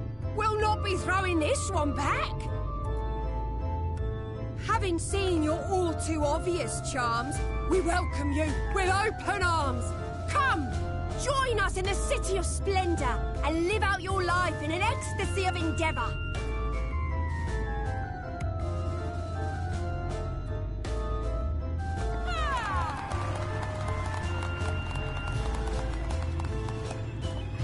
Oh, just look at those expectant faces. What could you possibly be waiting for? Well, what have we here? An extra share of meal to celebrate our newest resident!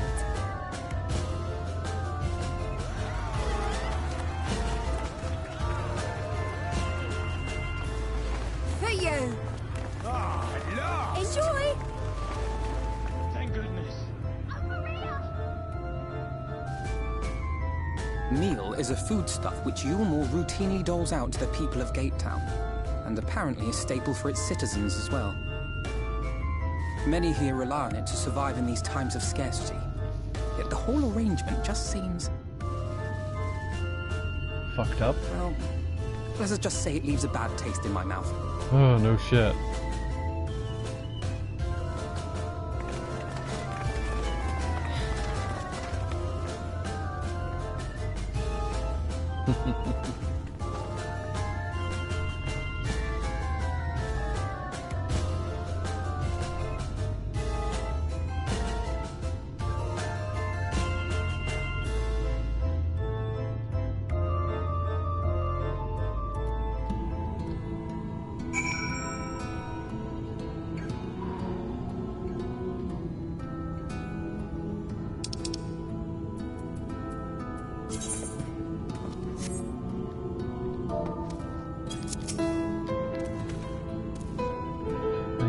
Why my attempts to enter the city have thus far come to naught.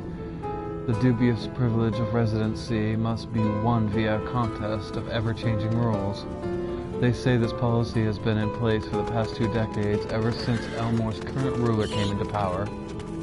Yet from what I've seen, it does more harm than good. Not only does it distract people from our shared struggle against the Sin Eaters, it robs them of their self-sufficiency. I have tried to propose ways that could improve their lives on the lot, but my words inevitably fall on deaf ears. The attitude of the entrenched now. I worry that, well, mayhap you should take a turn around Gatetown and judge the situation for yourself. Okay, run around and ask people and talk to people and see how they treat me and how they talk about it. A bubbling cookball. A large pot bubbles over the flame. Pale chunks of meal, you realize, float in the otherwise plain broth. Gross.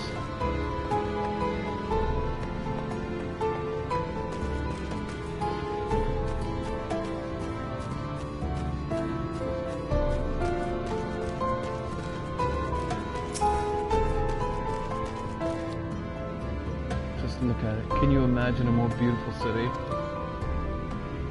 Every day I dream of life that awaits me inside those walls. Oh, will they ever pick me?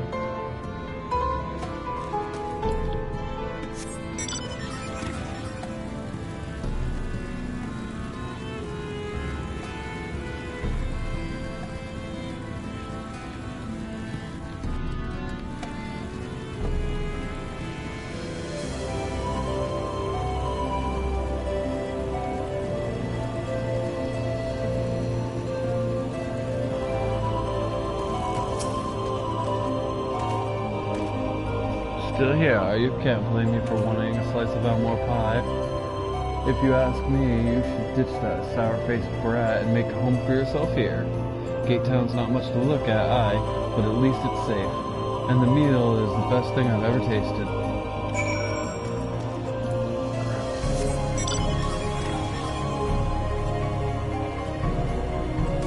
I've read far too many books about privileged people and them serving food to the poor, and it has never, ever ended well. You've seen what Gate Town has to offer? These people can no longer fend for themselves. They've become dependent on handouts of meal and believe Olmarks to be the answer to all their woes. Yet no matter how I frame my encouragement, they seem unwilling, nay, unable to conceive any other way of life.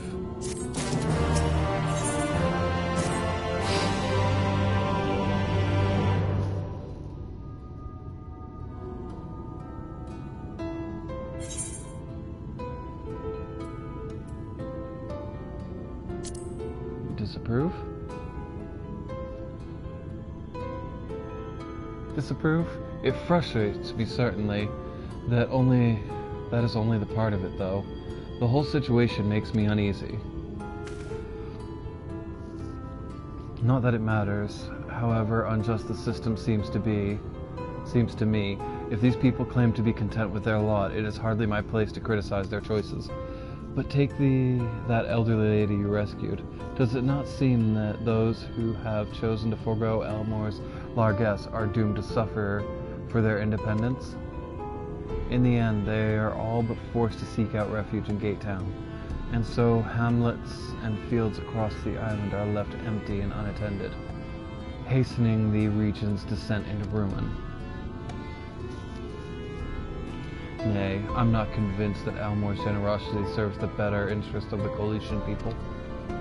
I'm not so naive to think that there is some malicious solution to all of this, yet I cannot help but frown at the sight of hardworking villagers struggling to survive, even as the chosen few rejoice at being plucked from the poverty by the hand of a capricious noble. There has to be a better way. I will not know for sure. However, until I have taken those long-delayed steps through Elmore's gates. 'Tis fortunate that you have arrived when you did. I have been working on a scheme to insinuate myself into the city, and if all goes to plan, it should be coming to fruition. There is a beast tribe who makes its home in the sea surrounding the island, the Ondo, they are called, though you and I know them as the Sahagin. For the most part, they keep to themselves in the ocean grottos, and rarely have dealings with land dwellers. But as Totaro took such great pains to impress upon me during our stay in Kugane, business favors the bold, and so I reached out to them. I duly discovered the Ondo are inordinately fond of land-grown produce, fruits in particular, and when offered to procure such goods for them, they promised to pay me in pearls. An attractive business venture for any prospective investor. Would you not agree? Surely even the most jaded Emolian lord would have the time for a merchant who can make pearls out of plums and pumpkins. Yes, I've come a long way since my days of buying a samurai sword without first negotiating a price.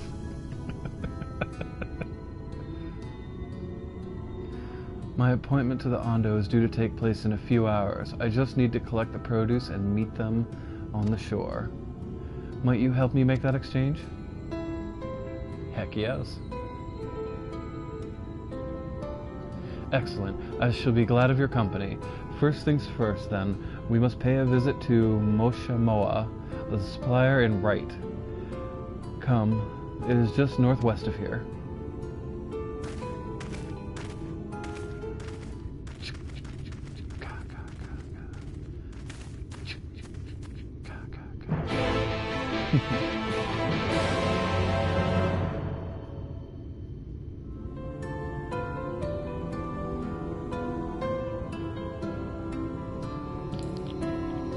And away we go! Whee!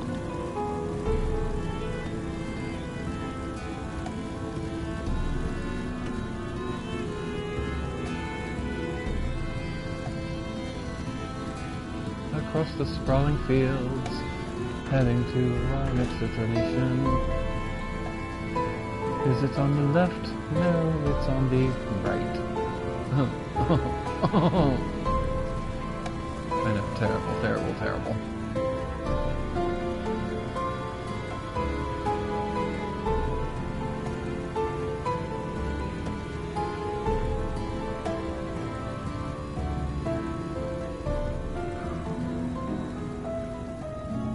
Hey, we have arrived.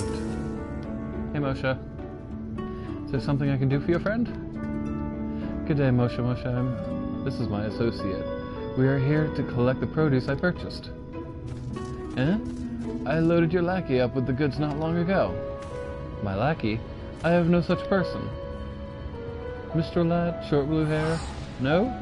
He said he'd come on your behalf, and since he seemed to know all the details, I just assumed. Confound it, someone must have eavesdropped on our conversation. If this charlatan was here not long ago, he could not have gone far. We should split up and search the area and find a vantage point on the south side of town. And I shall take the west. Dun, dun, dun, dun.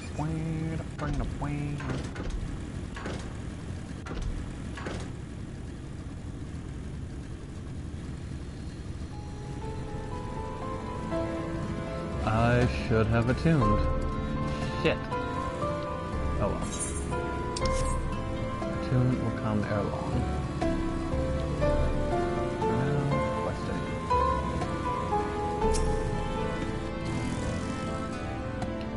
Search and zoom your surroundings for the minstrel with short blue hair.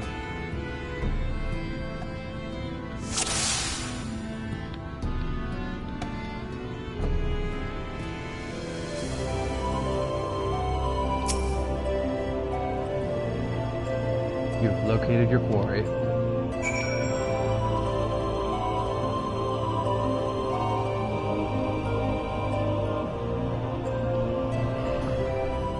Stretch, yawn.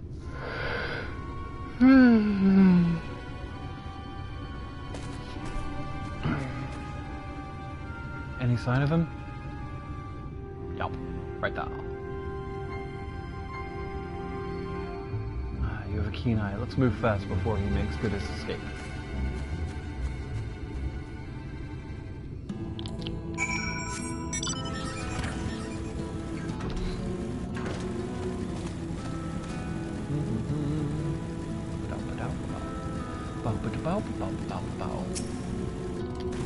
Sup, trouble? You took something of mine. There you are.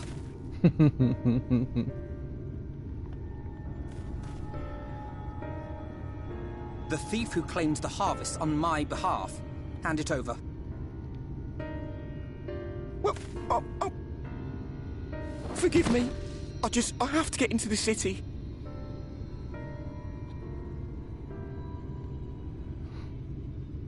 I have no family and all my friends have already been chosen. No one here gives a damn about me. When the meal gets handed out, I'm lucky if I get a smell of it. No matter what I do, they won't call out my name. I'm so tired, I'm so bloody hungry. I thought maybe I could steal your idea, get in that way.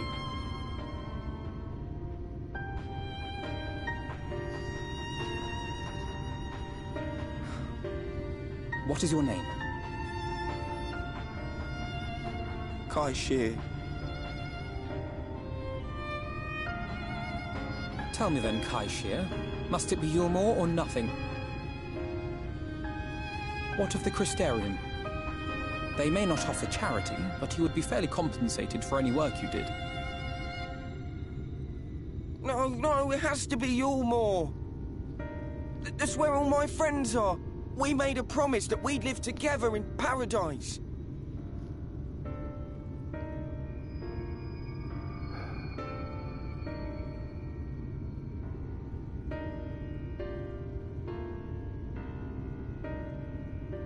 I was to make my deal with the Ondo at the Clave. Listen carefully, and I shall tell you my plans for the business, and how best to arouse the Ulmoran's interest. You'll give me your place? Just like that? I'm giving you a chance, nothing more. What comes of it is entirely up to you. I understand. Oh, thank you, thank you!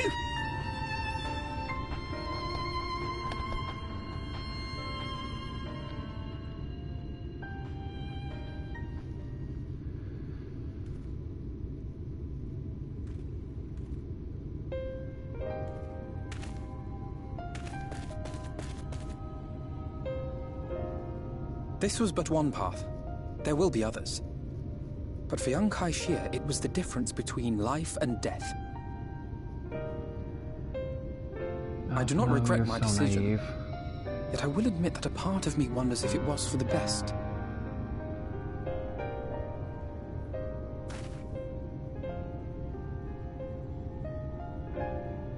We strive to bring swift salvation to this world.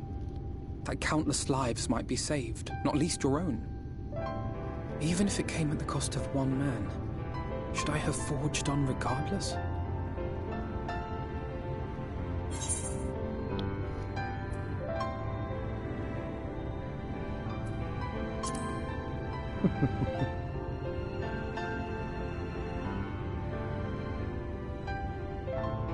I suppose not. Were Estinian here, he would most likely scoff at my soft-heartedness. Same old Alfino, ever the slave to sentiment.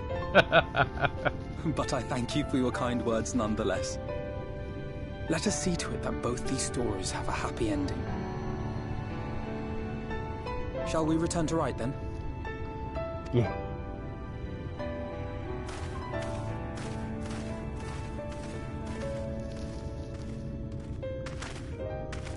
Is that...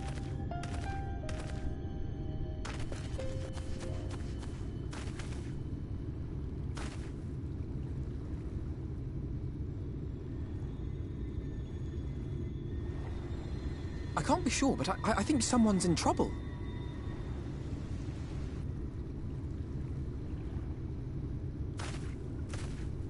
Come on. They may need our help. I'm on it.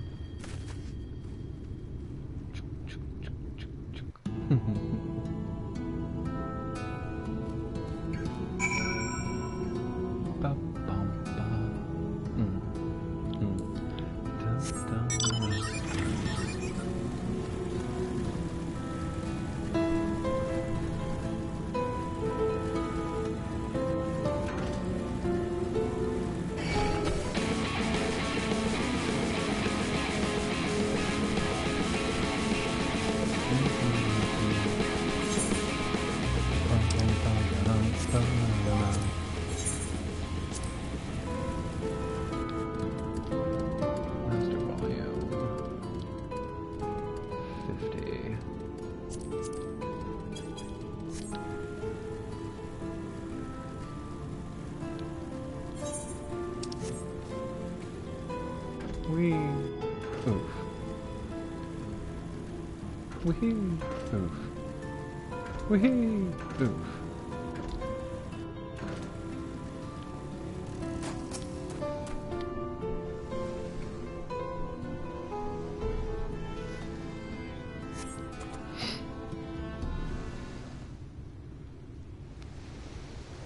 That should take care of the worst of his injuries.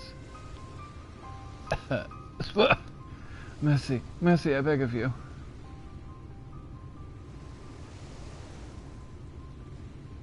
Breathe easy, sir. No harm will come to you here. The poor man's shivering. Pray, keep an eye on him while I go get a fire going.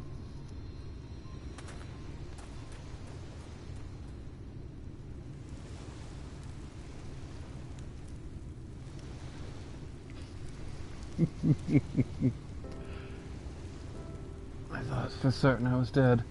How I am ever to repay you? We'll settle for a tale behind your current predicament. Why don't you begin by telling us your name? Tristal, I was invited into Yulmore to work as an artisan.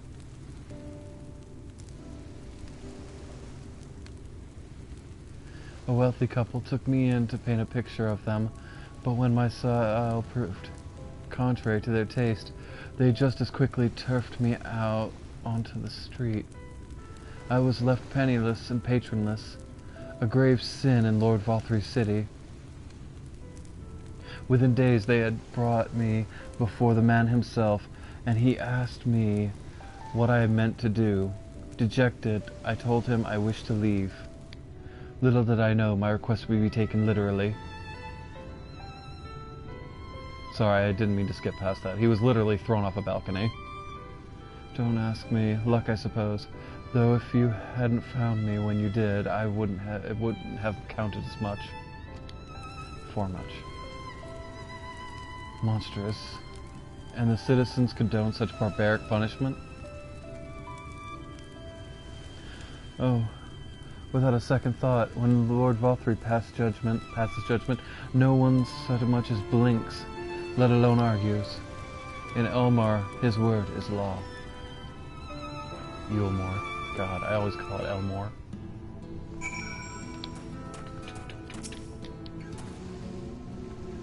The more I hear of Yulmore, the more determined I am to see what waits beyond its walls.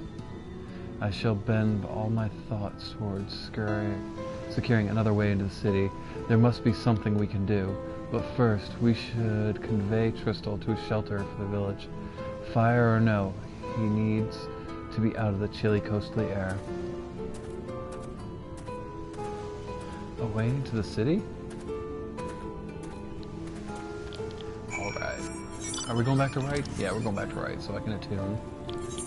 Do I need to attune? Yeah, I do.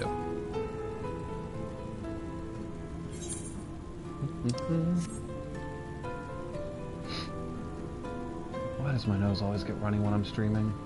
It must be so annoying to listen to. I am so sorry, everyone.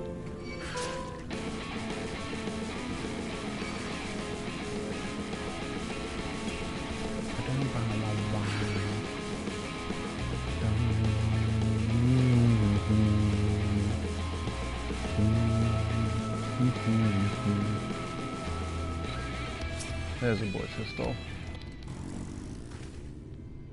Pray accept my deepest gratitude. I owe you both my life, and if you'll permit me, I would assist you in an attempt to enter Ulmore, insofar as I am able, at any rate. To be frank, though the thought of sending my saviors to that awful place makes me sick to my stomach, but since it's plain you have set your mind on it, you should take this. That's my favorite paintbrush. The Ulmurian elite are never satisfied unless they get exactly what they want. If I'm not mistaken, the couple I mentioned will be looking for someone to replace me. If you make a show of owning such a well-used brush, you may be able to convince the people that you have a talent for painting. Which is funny because Alphen is actually really good at art. Are you certain? This is your livelihood. We cannot deprive you of such a treasured possession. I'd gladly give it after all you have done for me. Besides, I don't think I have the heart to paint anymore. As to what I'll do instead, I honestly haven't decided.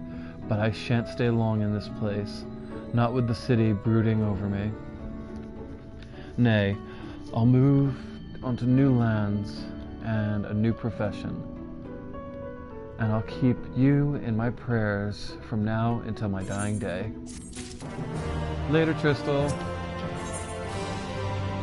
City of final pleasures. They say kindness is its own reward, but Tristal repaid us with a gift of as timely as it was unexpected. We will, however, need to act upon his advance before another painter steps in to fill the vacancy. Thankfully, I do have some modest skills with a brush, not approaching that of a true artist, of course, but enough to play the role. God, I want to say part. I would hope. As for you, well, if you don't mind taking the subordinate role. Mayhap you could pass as my assistant.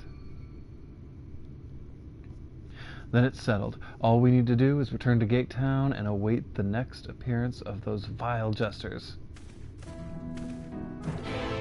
I love that the vile jester theme is Calcabrina's theme from Final Fantasy IV.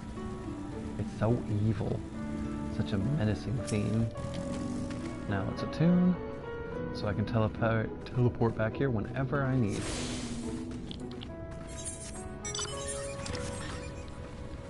Boop boop be doop. Yeah. Yeah. Yeah. Sorry, I'm having fun.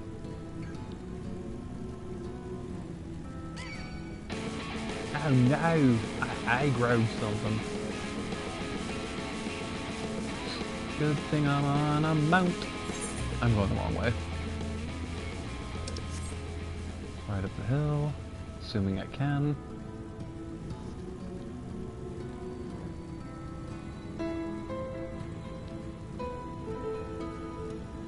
Okay, we're at Gate Town, heading north.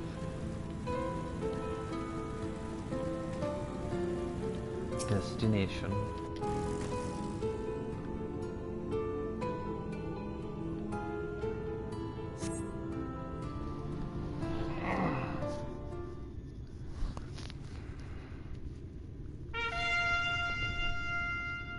Oh, perfect timing. Here they come.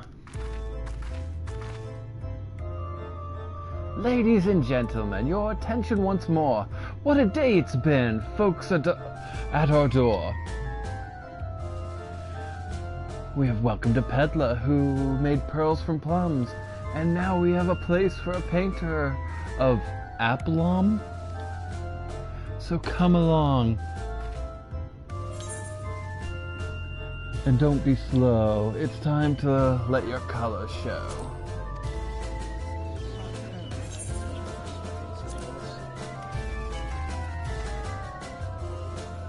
I can paint, portraits at least. Landscapes and still lifes are so rarely commissioned these days. Oh ho! I thought I spied some new faces in the crowd. What fortune that you should feel at ease around an easel. What proof have you of this prowess? Any masterpiece on your person?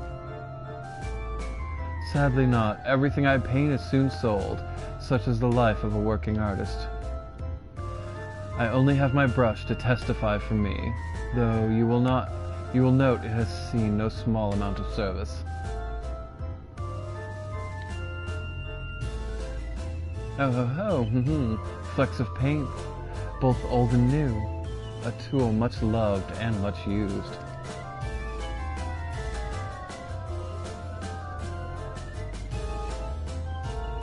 Not a prop to be conjured on the hop.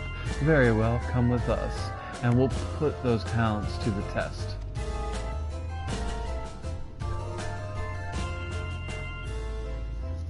And who is this hanger-on, well-wisher, or parasite? Why, this is my assistant, for whom's unfailing support allows me to flourish as an artist.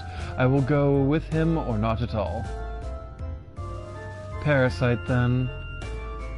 We shall leave his fate in the hands of your new employer. It matters not whit to us. And having filled our last vacant space, we retire to Olmore's sweet embrace.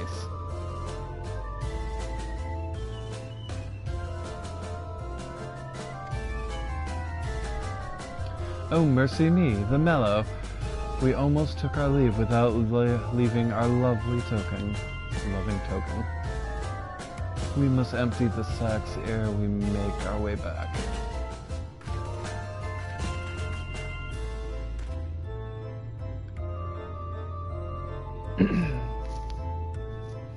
I don't know if my rhyming skills suck or what, but I cannot make out what the other one's saying.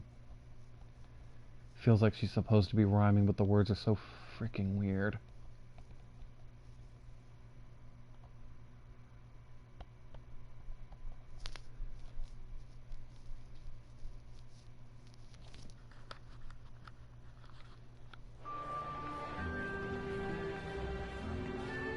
Redemption is beyond us.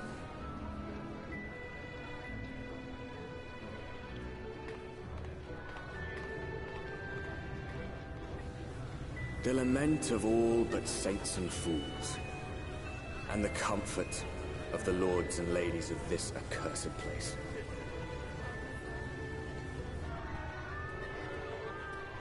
Once they held fast against the madness, only to embrace the coming cataclysm and delight in the end of days.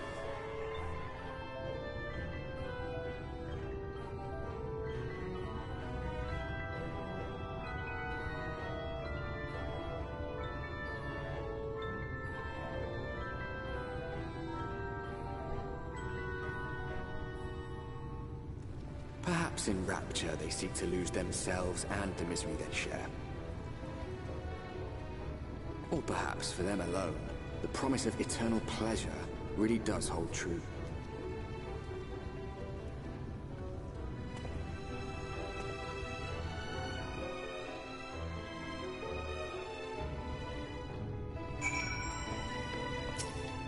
Whoops. Ran right through her. Welcome, welcome to the City of Final Pleasures. Feel free to weep at its magnificence. No? Not even a single tear? Moving right along then. Our first task is to register you as residents. You know, make it all nice and official. We'll smooth the way, so you just need to put on happy faces and head through the joyous hall. The Bureau of Immigration is in the first room on the left. Declare your names, your occupation, nice and loud. The clerks will tell you where to go from there. Oh, and pray no mind the folks on the side of the road. Much like the hopefuls in Gate Town, they haven't earned the right to enter the city proper. If, however, you enjoy basking in the envy of your fellow man, then by all means take your time. But why waste another moment? Go, enjoy the beginning of your new life in paradise.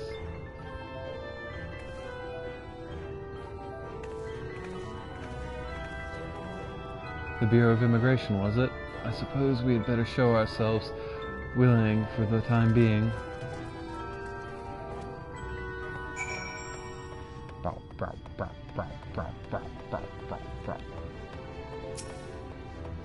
Watch my cute tail wag. Yeah.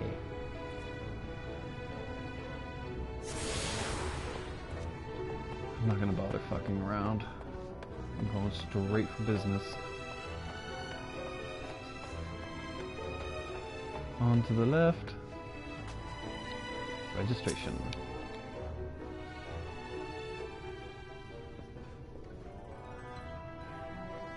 Welcome to Yulemore, fortunate friends. May I have your names? I am Alphanode, an artist, and this is my assistant. Ah, yes, I was informed of your imminent arrival. We can forego the usual interview process and begin processing you.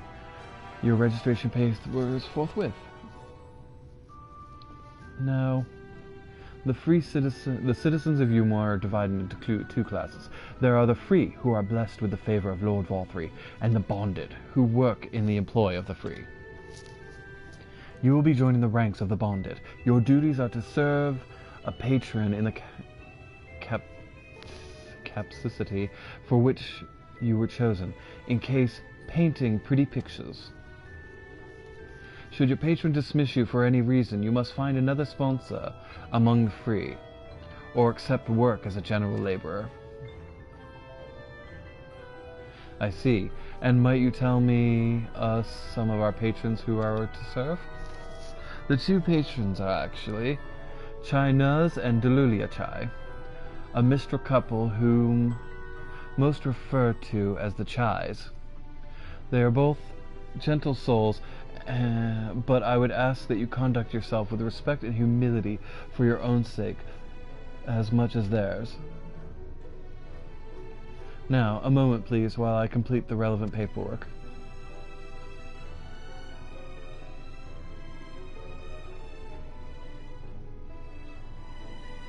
All in order. These are your registration documents. Take those papers next door and submit them to the clerk. Once they've been stamped, you will officially be Yulmorian citizens. Enjoy your new life in paradise.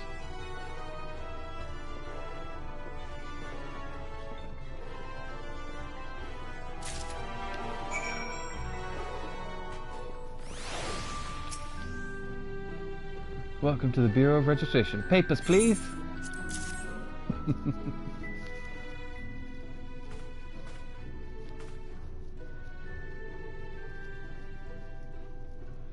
What have we here? Alphanod the artist and the artist's assistant, to be employed to the service of Lord Chai Nuz and Lady Delulia Chai. Yes, everything seems in order. Your registration has been hereby approved. I think it'd be best we deliver you to the Chai residence before... Huh? Huh? Oh dear. No. You smell hideous. Huh? Did you crawl through the... did you crawl through a ditch? You smell like unholy miasma of dust and sweat, and the musk of some unwashed beast. Hey, I take offense to that. Proceed directly to the delouserie next door and scrub yourselves clean. Use whichever showers are free, and spray yourself with perfume. And once you've made yourself presentable, then you may proceed to the Chai residence. Kareen, the guard by the stairs, will give you directions.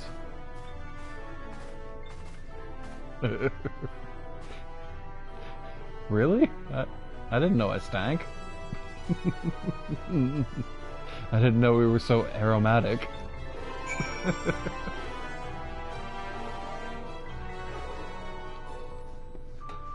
This expansion has been far more entertaining than before. Alphina, what are you doing? Get in the shower.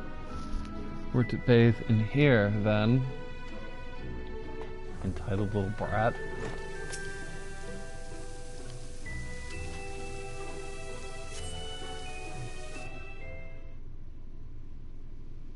Da da da da da da da da da. You rinse yourself clean with a stream of water. Yeah.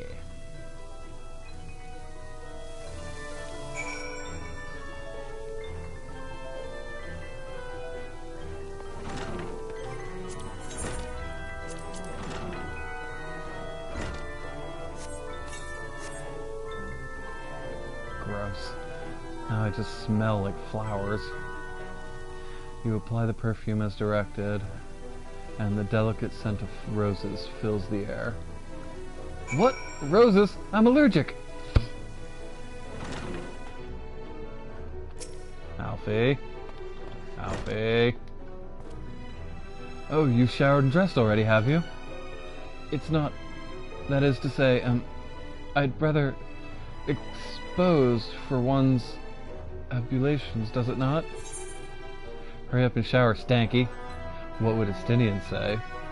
Alice would have been drying her hair by now. That's what I said the last time when I did this on my main. I'm gonna call him Stanky. Hurry up and shower, Stanky. Fine. Just a quick rinse then. Oh, that's terrible. If you pick Alize, he actually, like, puts in effort.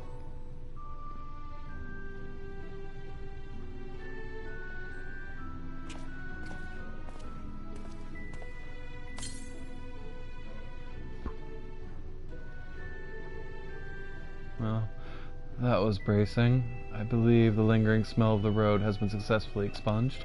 Shall we go present ourselves to our new patrons, then?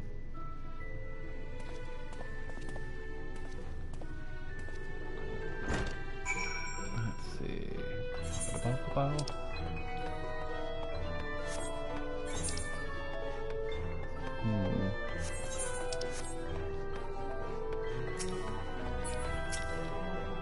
Hey, Kareen.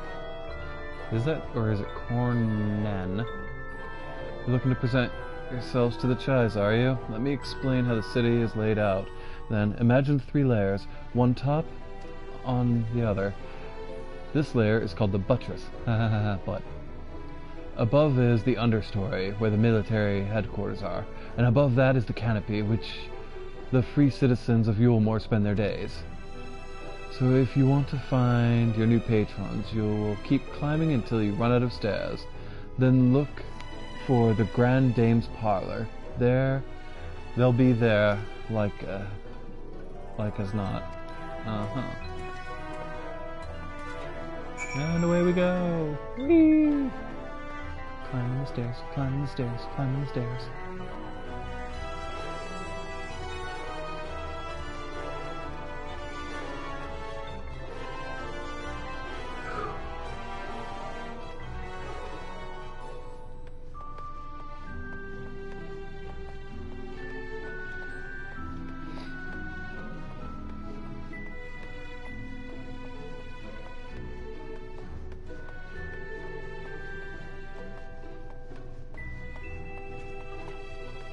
I have arrived.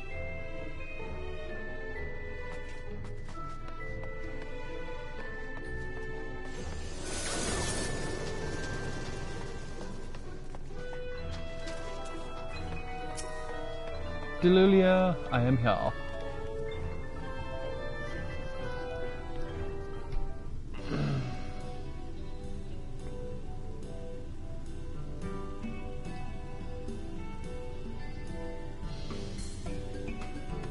It's a chubby cat. Oh yeah, big old face. Oh, who's this then?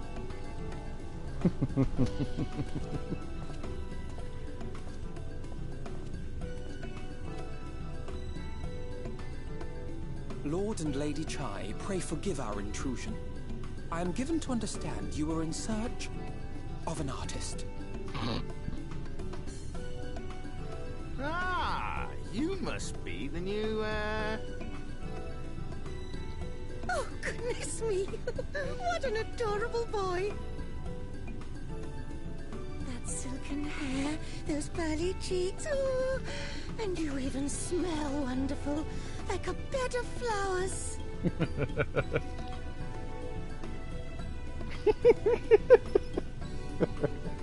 I approve of this one, dearest. I am positive he'll paint us the most delightful pictures. Yes. Well, as long as he paints better than that talentless wretch we sent packing last week.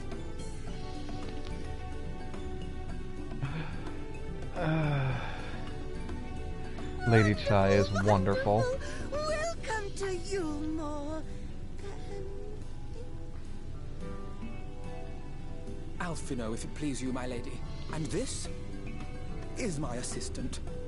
Yo, my name's Assistant. Your assistant? I've heard of folk bringing in family members, but this seems a bit irregular. Aren't you a little young to have a protege? Including one that's like 3 times your age. We are family in all but name, my lord. Though we share no blood, we have stood by each other through life's many challenges, resolved to prevail together or not at all. Of all people, 'tis he who best understands my work. With his unique insight guiding my hand, the art I create is sure to satisfy your expectations. God, Alphino, you entitled little bitch. Once the picture is begun, of course, I shall have no need of constant encouragement. And so I wondered, rather than him being in your way, might it then be permissible for my assistant to explore the city he has so longed to see? Out of gratitude for his priceless contribution to my art, I thought it only fair that I make this humble request on his behalf.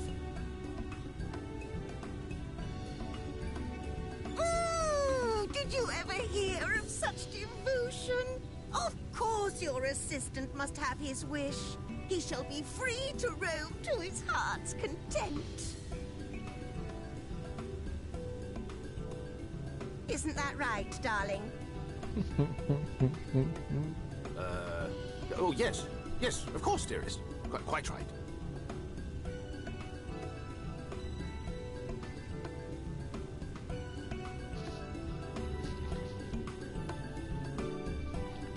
That sturdy look on Alphinaud's face says I need to find out some dirt.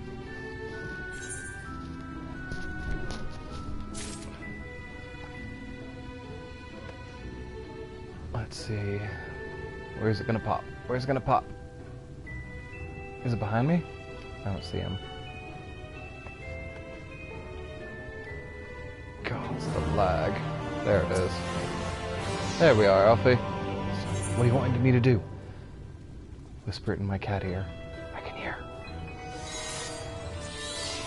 Now you have the opportunity to experience you more. I suggest you make the most of it. Explore the city, top to bottom. In other words, I would start with the canopy and go from there. Try wandering around the market stalls, mayhap. Such place as usual filled with colorful characters, only too eager to share the local gossip with friendly visitors. I would appreciate it, of course, if you could share any discoveries with me in turn. We should both learn as much as possible about our new place of residence. Indeed.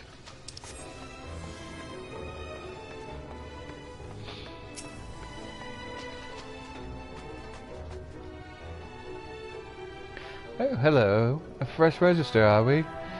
You seem a little lost. Well, 'tis lovely to make your acquaintance.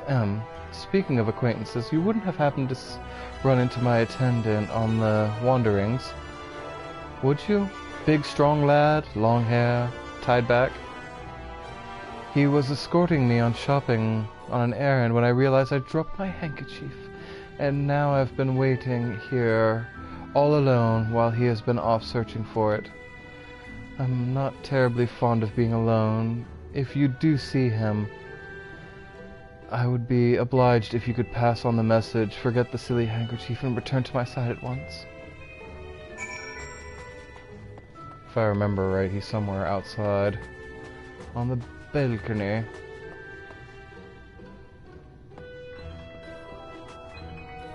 Well, that's a predicament. How on earth did you get in that predicament, buddy?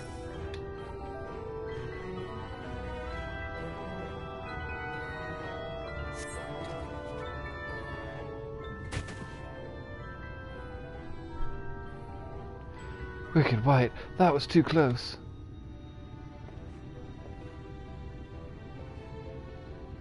Thank you, friend. I don't know what I would have done if you hadn't come along. I was trying to rescue my lady's handkerchief, you see, and the wind must have blown it over the edge. But luckily, it caught on something. I thought if I could just stretch out far enough. You risked your life for scrap cloth? You must think highly of your mistress. I'm going with that one.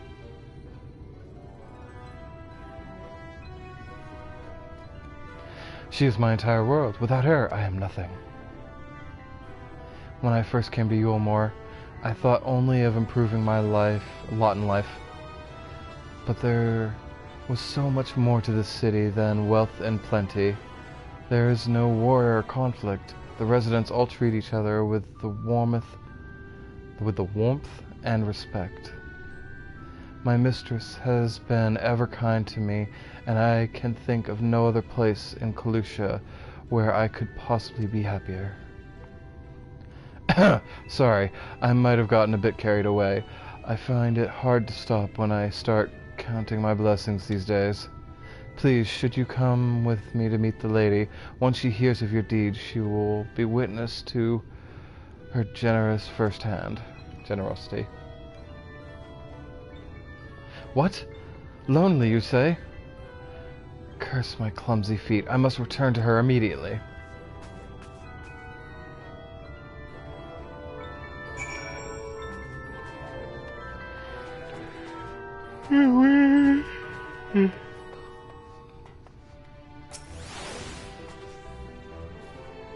My attendant told me everything.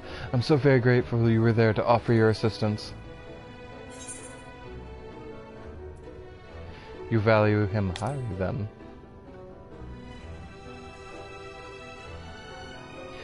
As if he were a member of my family. I could not live the wonderful life I lead without him. We free citizens owe the bonded our unending gratitude. Mayhap in another society our different standings would breed prejudice or resentment, but in Yulmore A most generous measure is in the place to avert such pleasantries. Part of that measure requires that the free surrender their fortunes. Upon resignation, all of the property, financial, intellectual, otherwise, is given over to the city. In exchange, we are provided with ample funds to accommodate animosities, to live the life of a pampered luxury. God, I cannot talk again. Being liberated for our concerns of Evercoin has the utmost miraculous effect on people's outlook. There are no rivals to compete against, only fellow residents to whom to enjoy tranquil existence. Now, if you'll excuse us, I must see what the markets have to offer as a reward for the return of my handkerchief. Oh, and I have not forgotten you, of course. Our courageous messenger turned into a rescuer. She's giving me boots. Yeah, I got boots. Thank you, madam. I will love these boots forever, until I sell them or turn them into materia. All this talk of relying on the bonded, and I haven't given you a thought as to what your duties might be. I hope I haven't interrupted your work unduly. A tour of the city, then? Then you really must visit the Beehive. It's always buzzing with activity. Local humor. Anyway, a lady by the name of Trista B usually has her seat near the entrance. She will gladly speak to you on a number of topics, assuming you find yourself on her good side.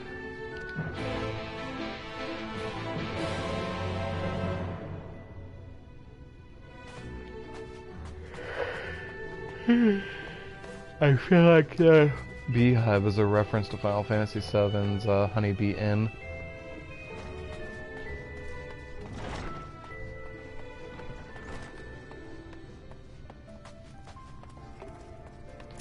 Hey, Trista B. Or Tista B. Welcome to the Beehive, my little drone. Seeking a sting of excitement to liven up your day? I can tell at a glance when folk are new to our happy colony. It's the nervous fluttering, you see. Always gives them away. Why don't we play some cards to set you at ease? A quick game of high-low. It's a simple matter of guessing who has the bigger hand. If you win, I'll grant you a single favor, within reason, of course. Interested? Yes. Ready for a game of high-low, then? Let's play. Goods for you. No time like the present, I say.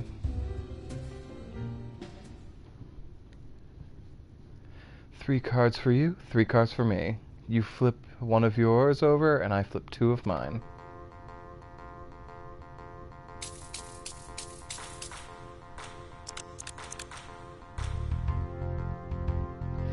I'm gonna guess low. Now, what's your call? Will you be higher or low?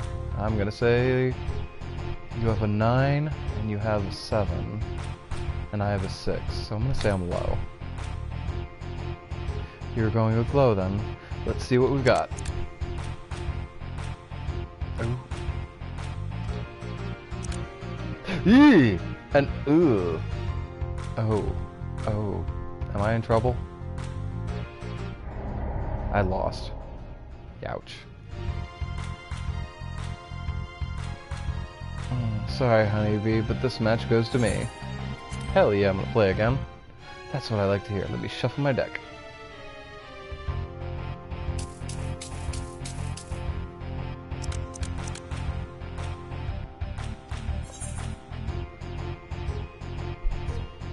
Hi. I'm gonna be wrong. Oh. My card's at up to 14, and you have 15. I win.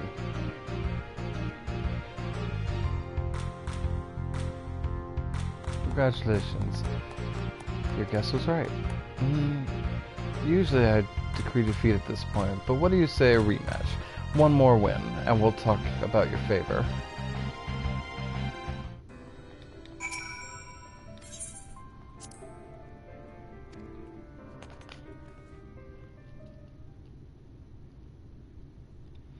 Three cards for you, 3 cards for me. You flip one of yours, and I'll flip 2 of mine.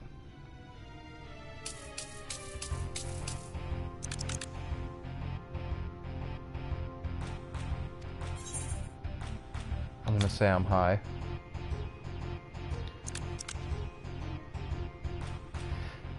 My cards add up to 13, and you have 19. I win.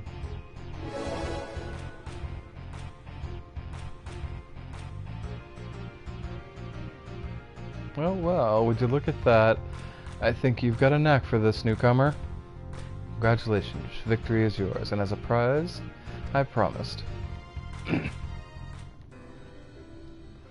Come, whisper in my ear, don't be shy, tell Otista what she can do for you. That's all? How delightfully wholesome. But if knowledge is what you want, then that is what you shall have. In my humble estimation, the most wondrous thing about this town is how safe we are from the Sin Eaters. They say Lord Vothri was born with the power to command them, which means no Yomorian need ever raise a weapon in defense of the city. Was that kind of thing you wish to know? If your itch still needs scratching, you might get a few words with Otharn over there. There's not that Mary saw it likes more than just the sound of his own voice.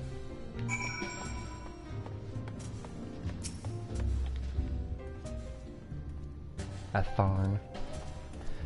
What's new to Omor, you say? Only just arrived and you're already looking to peel away the layers of mystery. Oh, I'm all for chatting, but you need to slow down and enjoy life, my friend. Tell you what, hop on stage and give us a dance first, then we'll have a little talk. I get to be a fudging whore.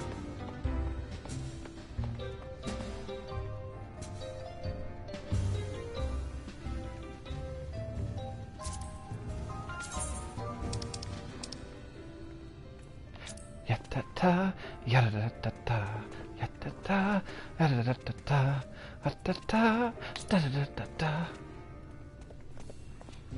I guess this isn't amusing.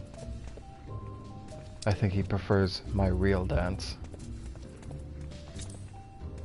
Rawr, rawr, rawr, rawr, rawr, rawr, rawr, rawr, rawr.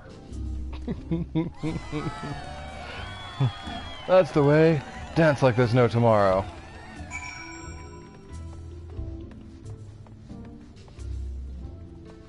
They're gone. Or maybe... Now that was a show. You're welcome to to clamber up on stage anytime you like. So, what was it you wanted to ask me? Ah yes, something about our fair city. Well, I can tell you it wasn't always so peaceful as it is today. The Yomoran army may be the very essence of the military might, but even our forces saw grievous losses in the war against the Sin Eaters. Things changed for us. Oh, around 20 years ago, when our ruler's son came into power, he got this way with the Sin Eaters. You see, turns them docile like house cats. I wouldn't be exaggerating to say they've become something of an ally to Yulmor, no longer an enemy to be feared, and yet elsewhere there are still fools who insist on fighting their losing battles. Pah. A toast to Lord Vothri. You've gained a preliminary sense of the city. The Chais and Alphanod will be expecting your return. And all I had to do was go to a strip club and watch people dance. Oh my. Such suggestive themes. I would never. Bop, bop, bop, bop, bop, bop, bop.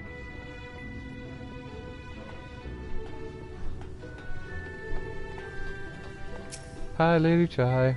Where's Alfie? Has he started painting yet? I want to see his painting. I don't see him.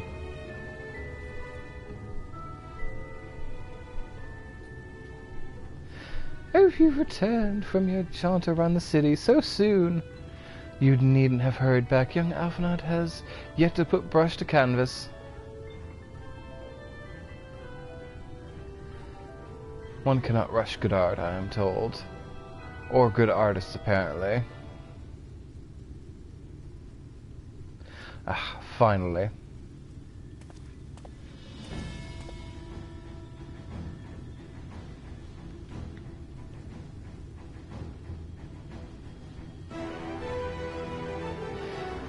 I've put together an ensemble out of garments you chose. Is this satisfactory? Oh, goodness gracious me. The last outfit was precious, but this makes you look positively dashing. You truly are a handsome boy, however much aside. What happened to painting?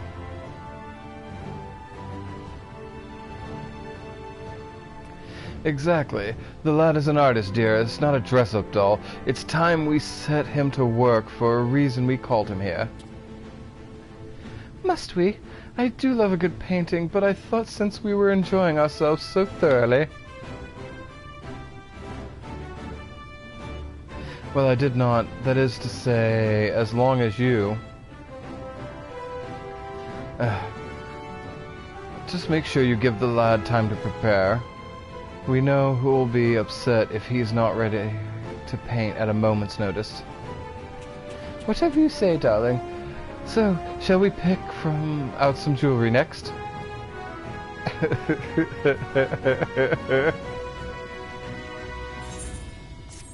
taste of honey.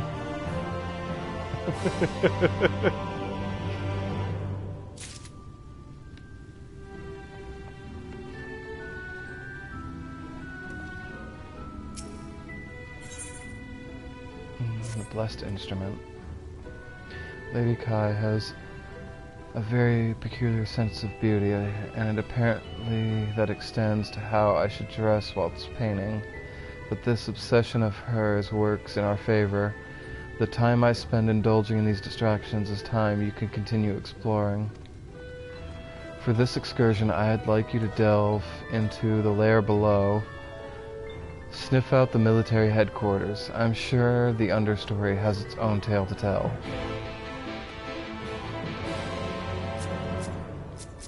Is that guy checking me out?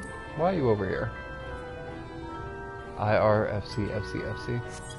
Okay. Alright then. Downstairs we head.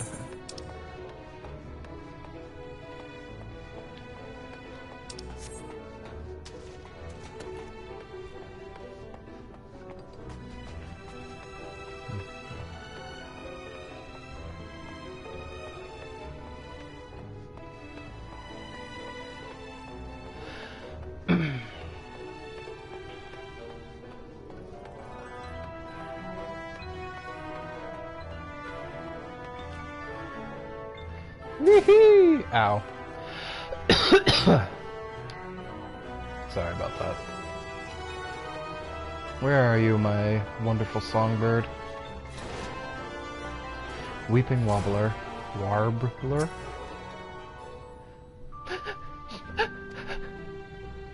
What's the matter, lady? You're one of the bonded, aren't you? Like me. Please, I need your help. My throat, I can't sing anymore. I've been making excuses, but it's just not getting any better. If my patron thinks I am no use to him, then I need to sneak out to the derelicts and describe my condition to Thoriak. Here's a list of my symptoms and a hunk of meal to pay for the medicines. Please, I have no one else to turn to. All right, milady, I am on it.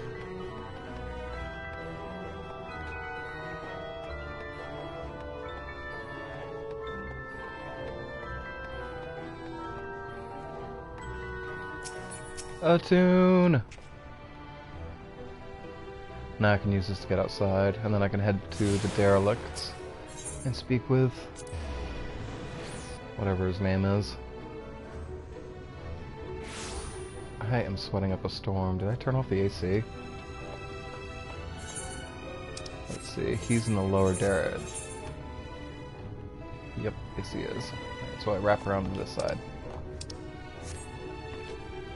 Bow. Bow. Yeah. Damn, I missed.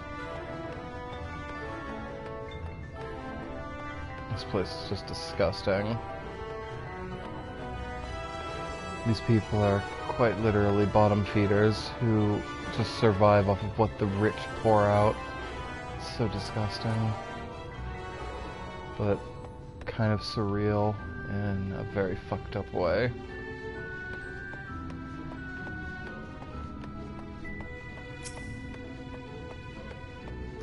Attune.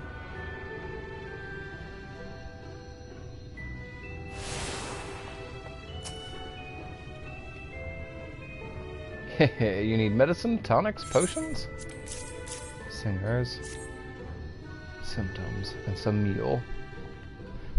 A cure for an ailing voice, is it? No, medicine... No medicine will cure this. Methinks your songbird has a lump in her throat. It might be cut out, excised, and even then the voice may never heal completely. Poor little songbird. Will they kick her from the nest, I wonder, or simply silence her chirps?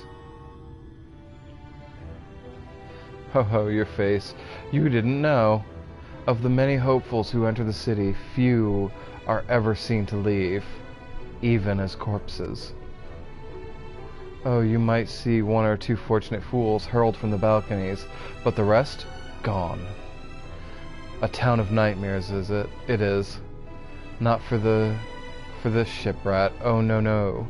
I am content to scurry about down here, and nibble on the crumbs which may fall on my table. This consolation is over. You have my verdict, and I have my meal. Good day.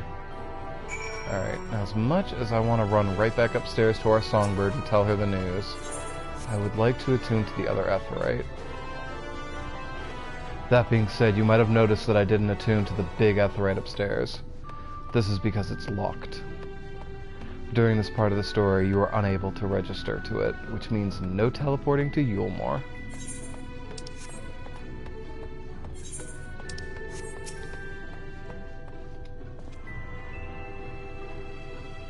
Damn, I've been doing this for 2 hours plus. It'll be 3 hours soon. You have attuned yourself to all the Aetheryte shards in Yulmore. Kalusha is now accessible from the Aethernet destinations. Let's see. Speak with the Wibbling Warbler. So back to the mainstay. Hey, D! I'm doing a live playthrough of Shadowbringers as Will. Yeah.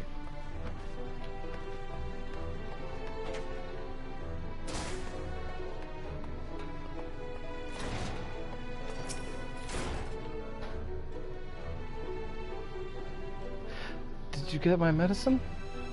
I'm sorry, it has to come out. So that's it? What am I to do if I can't sing? Ah, there you are, my sweet canary. Have you been crying again? Don't tell me your voice is still not on the mend. Oh, generous sir, have mercy. I have done all that I can, but even the apothecary said...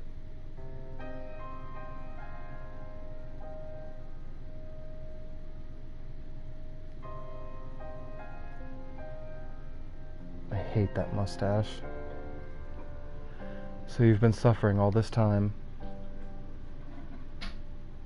I'm sorry, my pet. I hadn't realized your affliction was so grave. But you needn't fret. I'll not reward your hours of thrilling by casting you out into the street. You are too kind, sir. But what of use am I if I cannot sing? I fear the day I become a burden to you than a treasure. God, I'm not reading this right. Then I shall have a word with Lord Valthree and arrange for your ascension. In that paradise where resides neither pain nor illness, will your song ring out clear once again? Or mayhap you think it a step too far? No, you would do that for me? Of course. Why, I would almost wish to hasten my own ascension, knowing your blessed instrument was waiting to greet me there.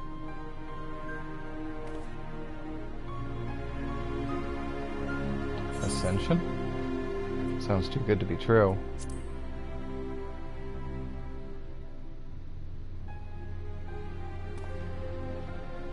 Ah, you must be a new arrival. Allow me to explain. As all know, the Sin Eaters exist to devour the sinful, but also do they serve to gather the souls of the innocent and shepherd them onto the celestial paradise. It is through Lord Valthree that we have learned this truth. It is through Lord Valthree's grace that the free people of Yulmore are destined to embrace salvation. We are blessed to spend our days surrounded by love and merriment until the last. We are called to our final rapture. Even the bonded may find place within that host, should their patrons deem them worthy. Lord Valthree truly is a great man, isn't he? Now, if you will excuse me, we must be on our way. May you find eternal salvation for the compensation you have shown my precious canary.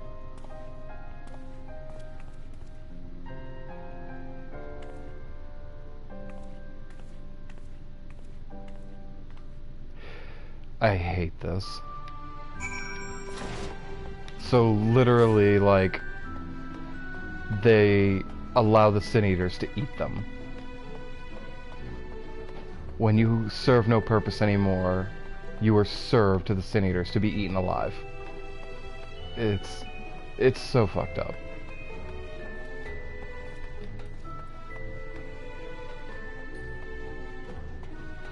Why am I taking the long way?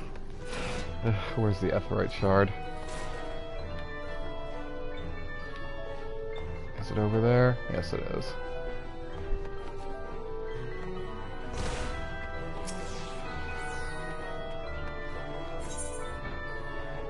Southeast Alex. Wait, I can't get up there. There's no way to teleport up there. I have to walk. Ugh.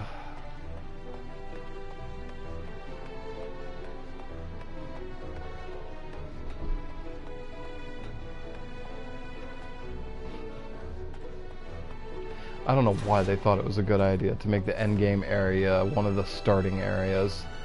I don't know if you guys can see it, but there is frame rate dropping left and right. And it's always during a loading area.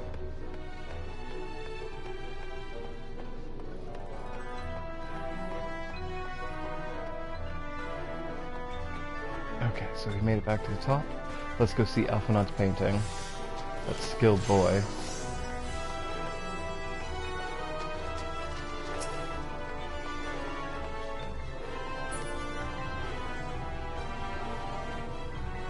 This boy is far too good at art.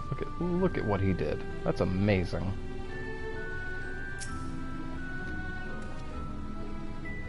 It is good to see you back. You were taking so long I began to worry something had happened. I begun sketching an outline for the portrait, but nay, the chies appear otherwise occupied. Will you share what your investigations have gleaned thus far? So Lord Valthree boasts the same manner of influence over the Sin Eaters, does he? That would explain the reverence in which he is held by the citizens. And as for this ascension business, I cannot help but be put in the mind that apothecary and his ominous remarks, if so, the folk may have entered the city over the years, then where did they go?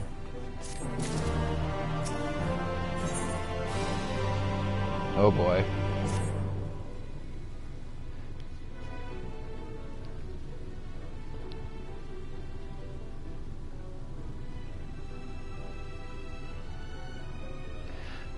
I take my eyes off you for a moment, and you're chatting away with your assistant of yours. Am I to assume the outline is done, then?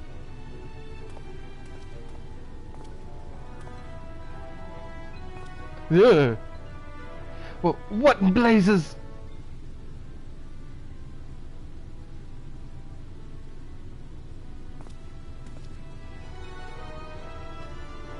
It's so unflattering. Explain yourself, Alphinaud. Where's your artistic interpretation? It should invoke images of affluence and nobility, and overwhelm its viewer with boundless beauty. Lord Kai, you stated the portrait was to commemorate your anniversary. Yours being a joyous union, it seemed me that a realistic portrayal. Realistic? I don't want realism. I want perfection, a spectacle to slack the jaws, weak the knees, to make people cry out in amazement. Now fetch a blank canvas and...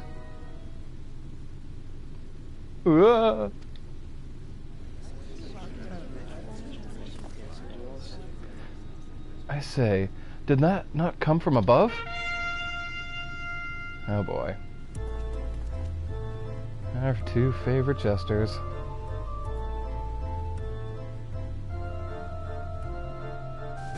Ladies and gentlemen, your attention please! A tale to make you quiver, your noble blood freeze.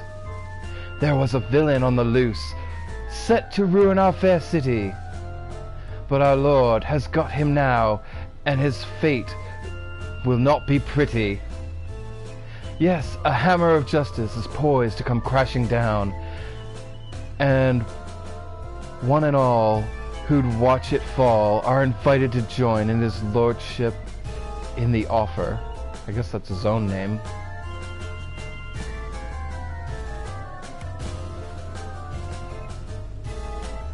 A malcontent? How dreadful. And this man is to face sentencing? That's right. In fact, if you're curious, it might be worth going along for the experience.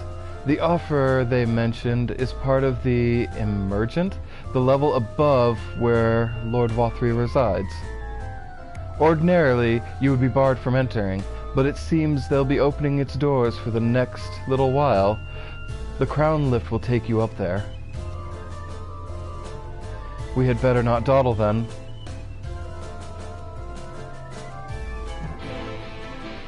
Whew. And now it's time for the end of this town's little excursion.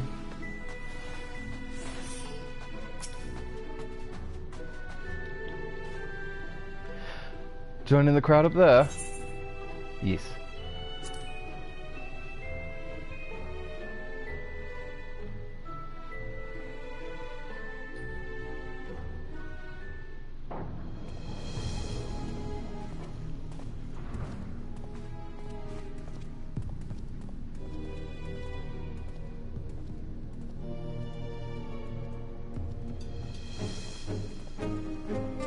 That's him. That's Vothri.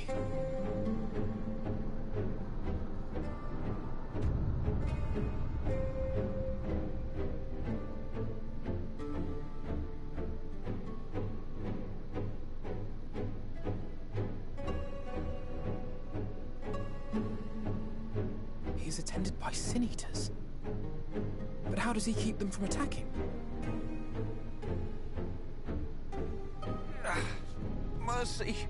Mercy!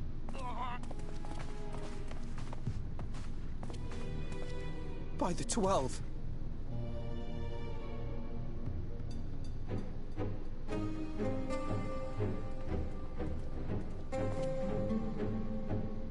Kaishia, what happened to you? Who are these impudent louts? I do not recall requesting their presence.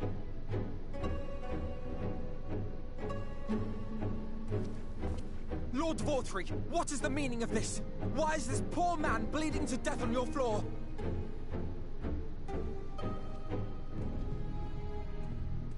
Why? You ask me why? Because criminals must be punished. And this man is guilty of fraud. He came to us, claiming to be a man of business. Yet his subsequent conduct has shown him to be anything but. Europe is a city built on love for one's fellow man. Those who have naught to give and live only to take are a blight upon our society!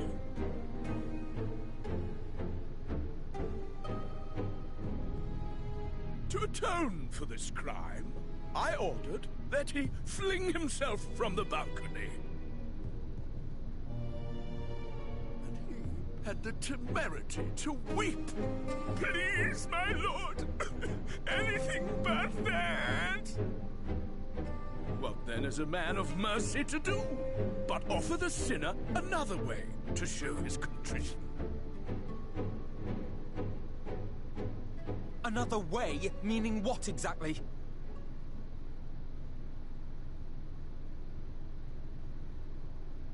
Sin eaters are part of Yulmore society, but they must be fed with ether. Living ether. So, I demanded an offering of flesh, carved by his own hand, from his own hide. And still, he could not do as I asked. A wholly unsatisfactory performance.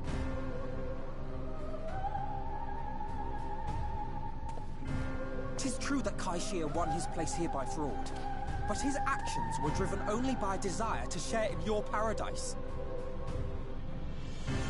That you would cast him out, I could almost accept. But to humiliate him thus? To demand his very life? Is this truly the way of Yulmore?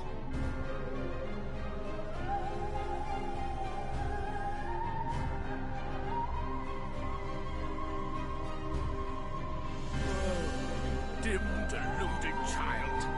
Have you ever paused to consider what it takes to maintain such a paradise in this barren, broken world of ours?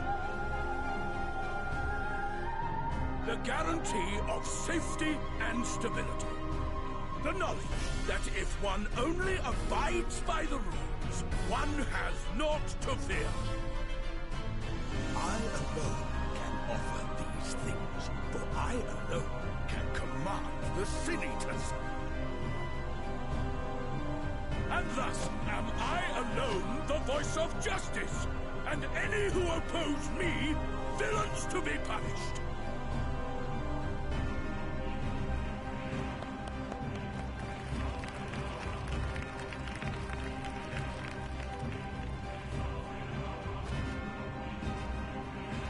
People call this paradise.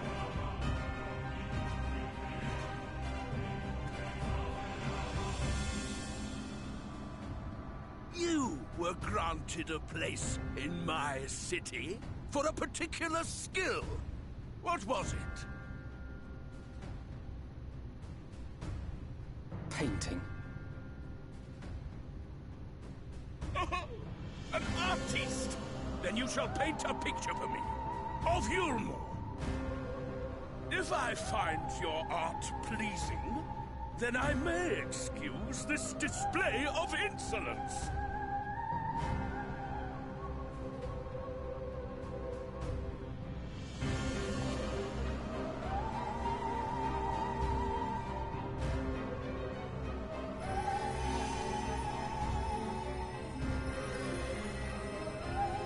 Who gave you permission to tend to that criminal's wounds? I told you to paint me a picture!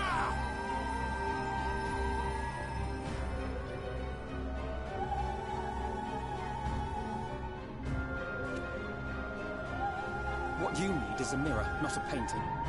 It will capture the horror I see before me far better than I ever could.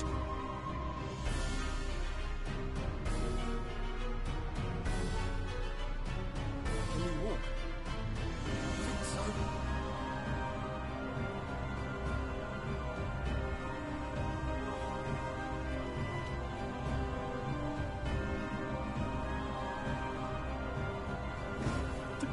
Does little worm just insult me?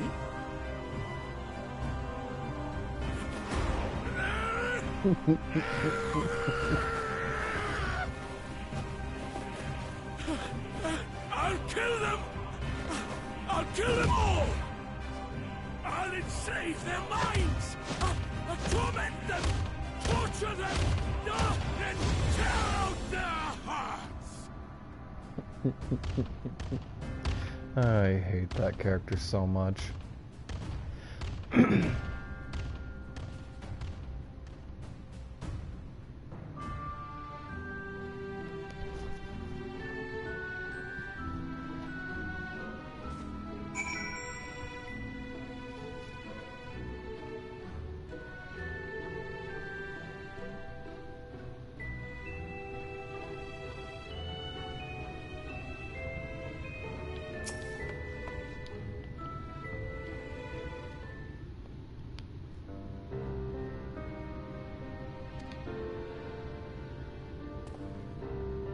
Forgive me. In my anger, I seem to have marched back outside again, though it is probably the best we leave the island altogether.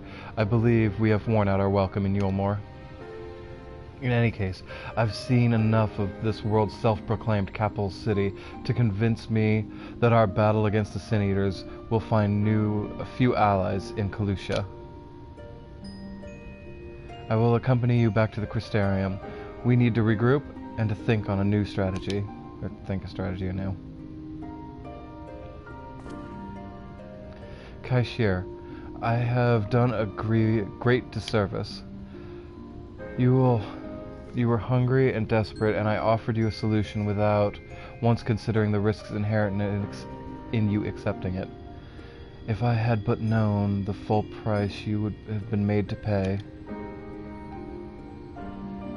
You gave me everything I needed to make your idea work. It was me who made a mess of things, not you. But even after all the trouble I caused, you still stepped in to save me, and now Lord Volthree wants us all dead. Why not come back to the Crystarium? I'm certain we can find you work there, if you are willing. No. That would just be me leaning on your kindness again. I need to do some thinking, learn how to stand on my own 2 feet. Very well, but you must promise you'll be careful. The Elmorians may yet come looking for us. I'll keep my head down, don't worry, and you take care too. Give me the chance to repay you what you have done for me.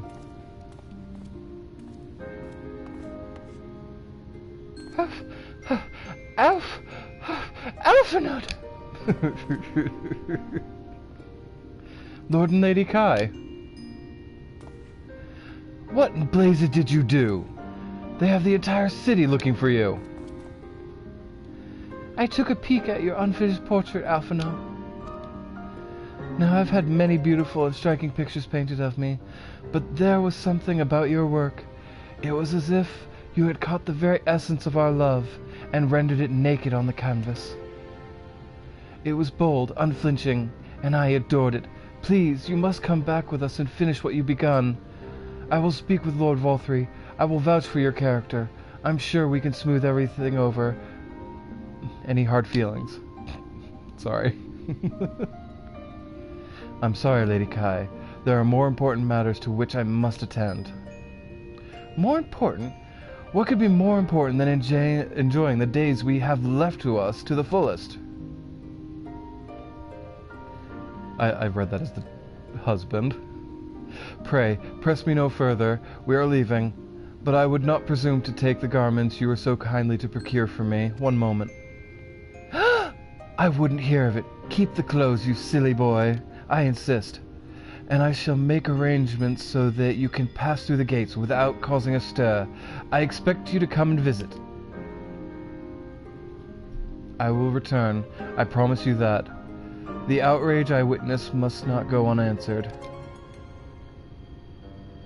The next time we meet, I shall be better prepared to confront the corruption which hides behind the glittering facade.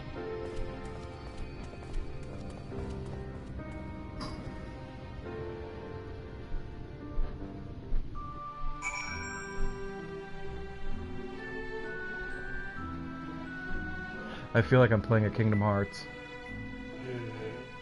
Why is that? Alphino's story took 3 hours. Yeah, the first half's long. Are you saying Alizé's is shorter? I'm saying Heaven's Ward and Stormblood was shorter. I don't think it was nearly as long. If so, I think that's a good thing. I suppose. The story is delightful. Yeah. Or delightful's the wrong word. I should say enjoyable, entertaining.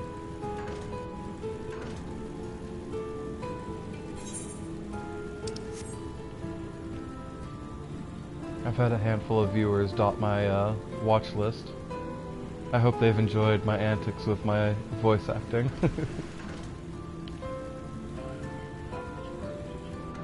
Nowhere. I didn't do anything on my main.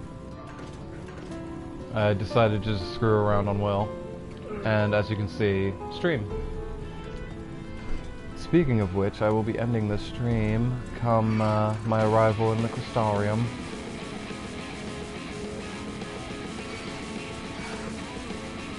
Three hours is long enough. My voice is hoarse, and I'm really exhausted. I'll pick it up again another day, but for now, rest. Thank you, my friend, for staying at my side through this whole sordid endeavor. Whilst not quite the joyous outcome I had hoped for, our efforts have nevertheless answered many great questions. Suffice it to say, our plans for saving the First are unlikely to involve the aid of Lord Volthry and his subjects. Come, we must speak with the Exarch and chart a new course. This is far from over.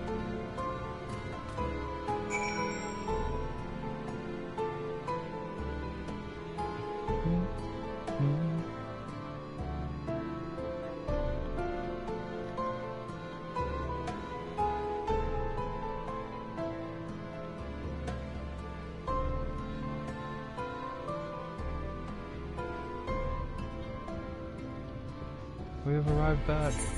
Docile Gates? Docile Gates. See? I told you. They make me go there all the time. Every time you finish an arc, Docile Gates.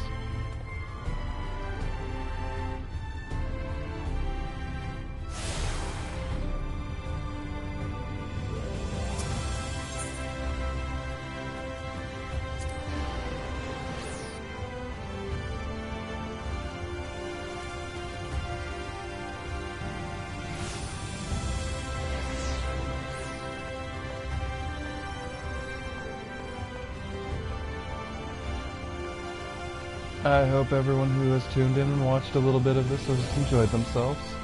If you're watching this old video on YouTube, I'll be streaming again another day. But for now, thank you for joining me and listening to my goofy ass voice.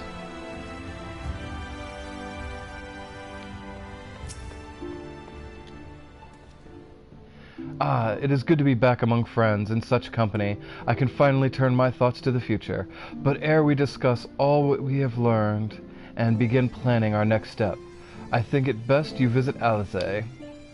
Her familiarity with Amarang will no doubt provide us with invaluable insight, and besides, I know she is eager to see you, as was I. Bring a smile to her face. And done.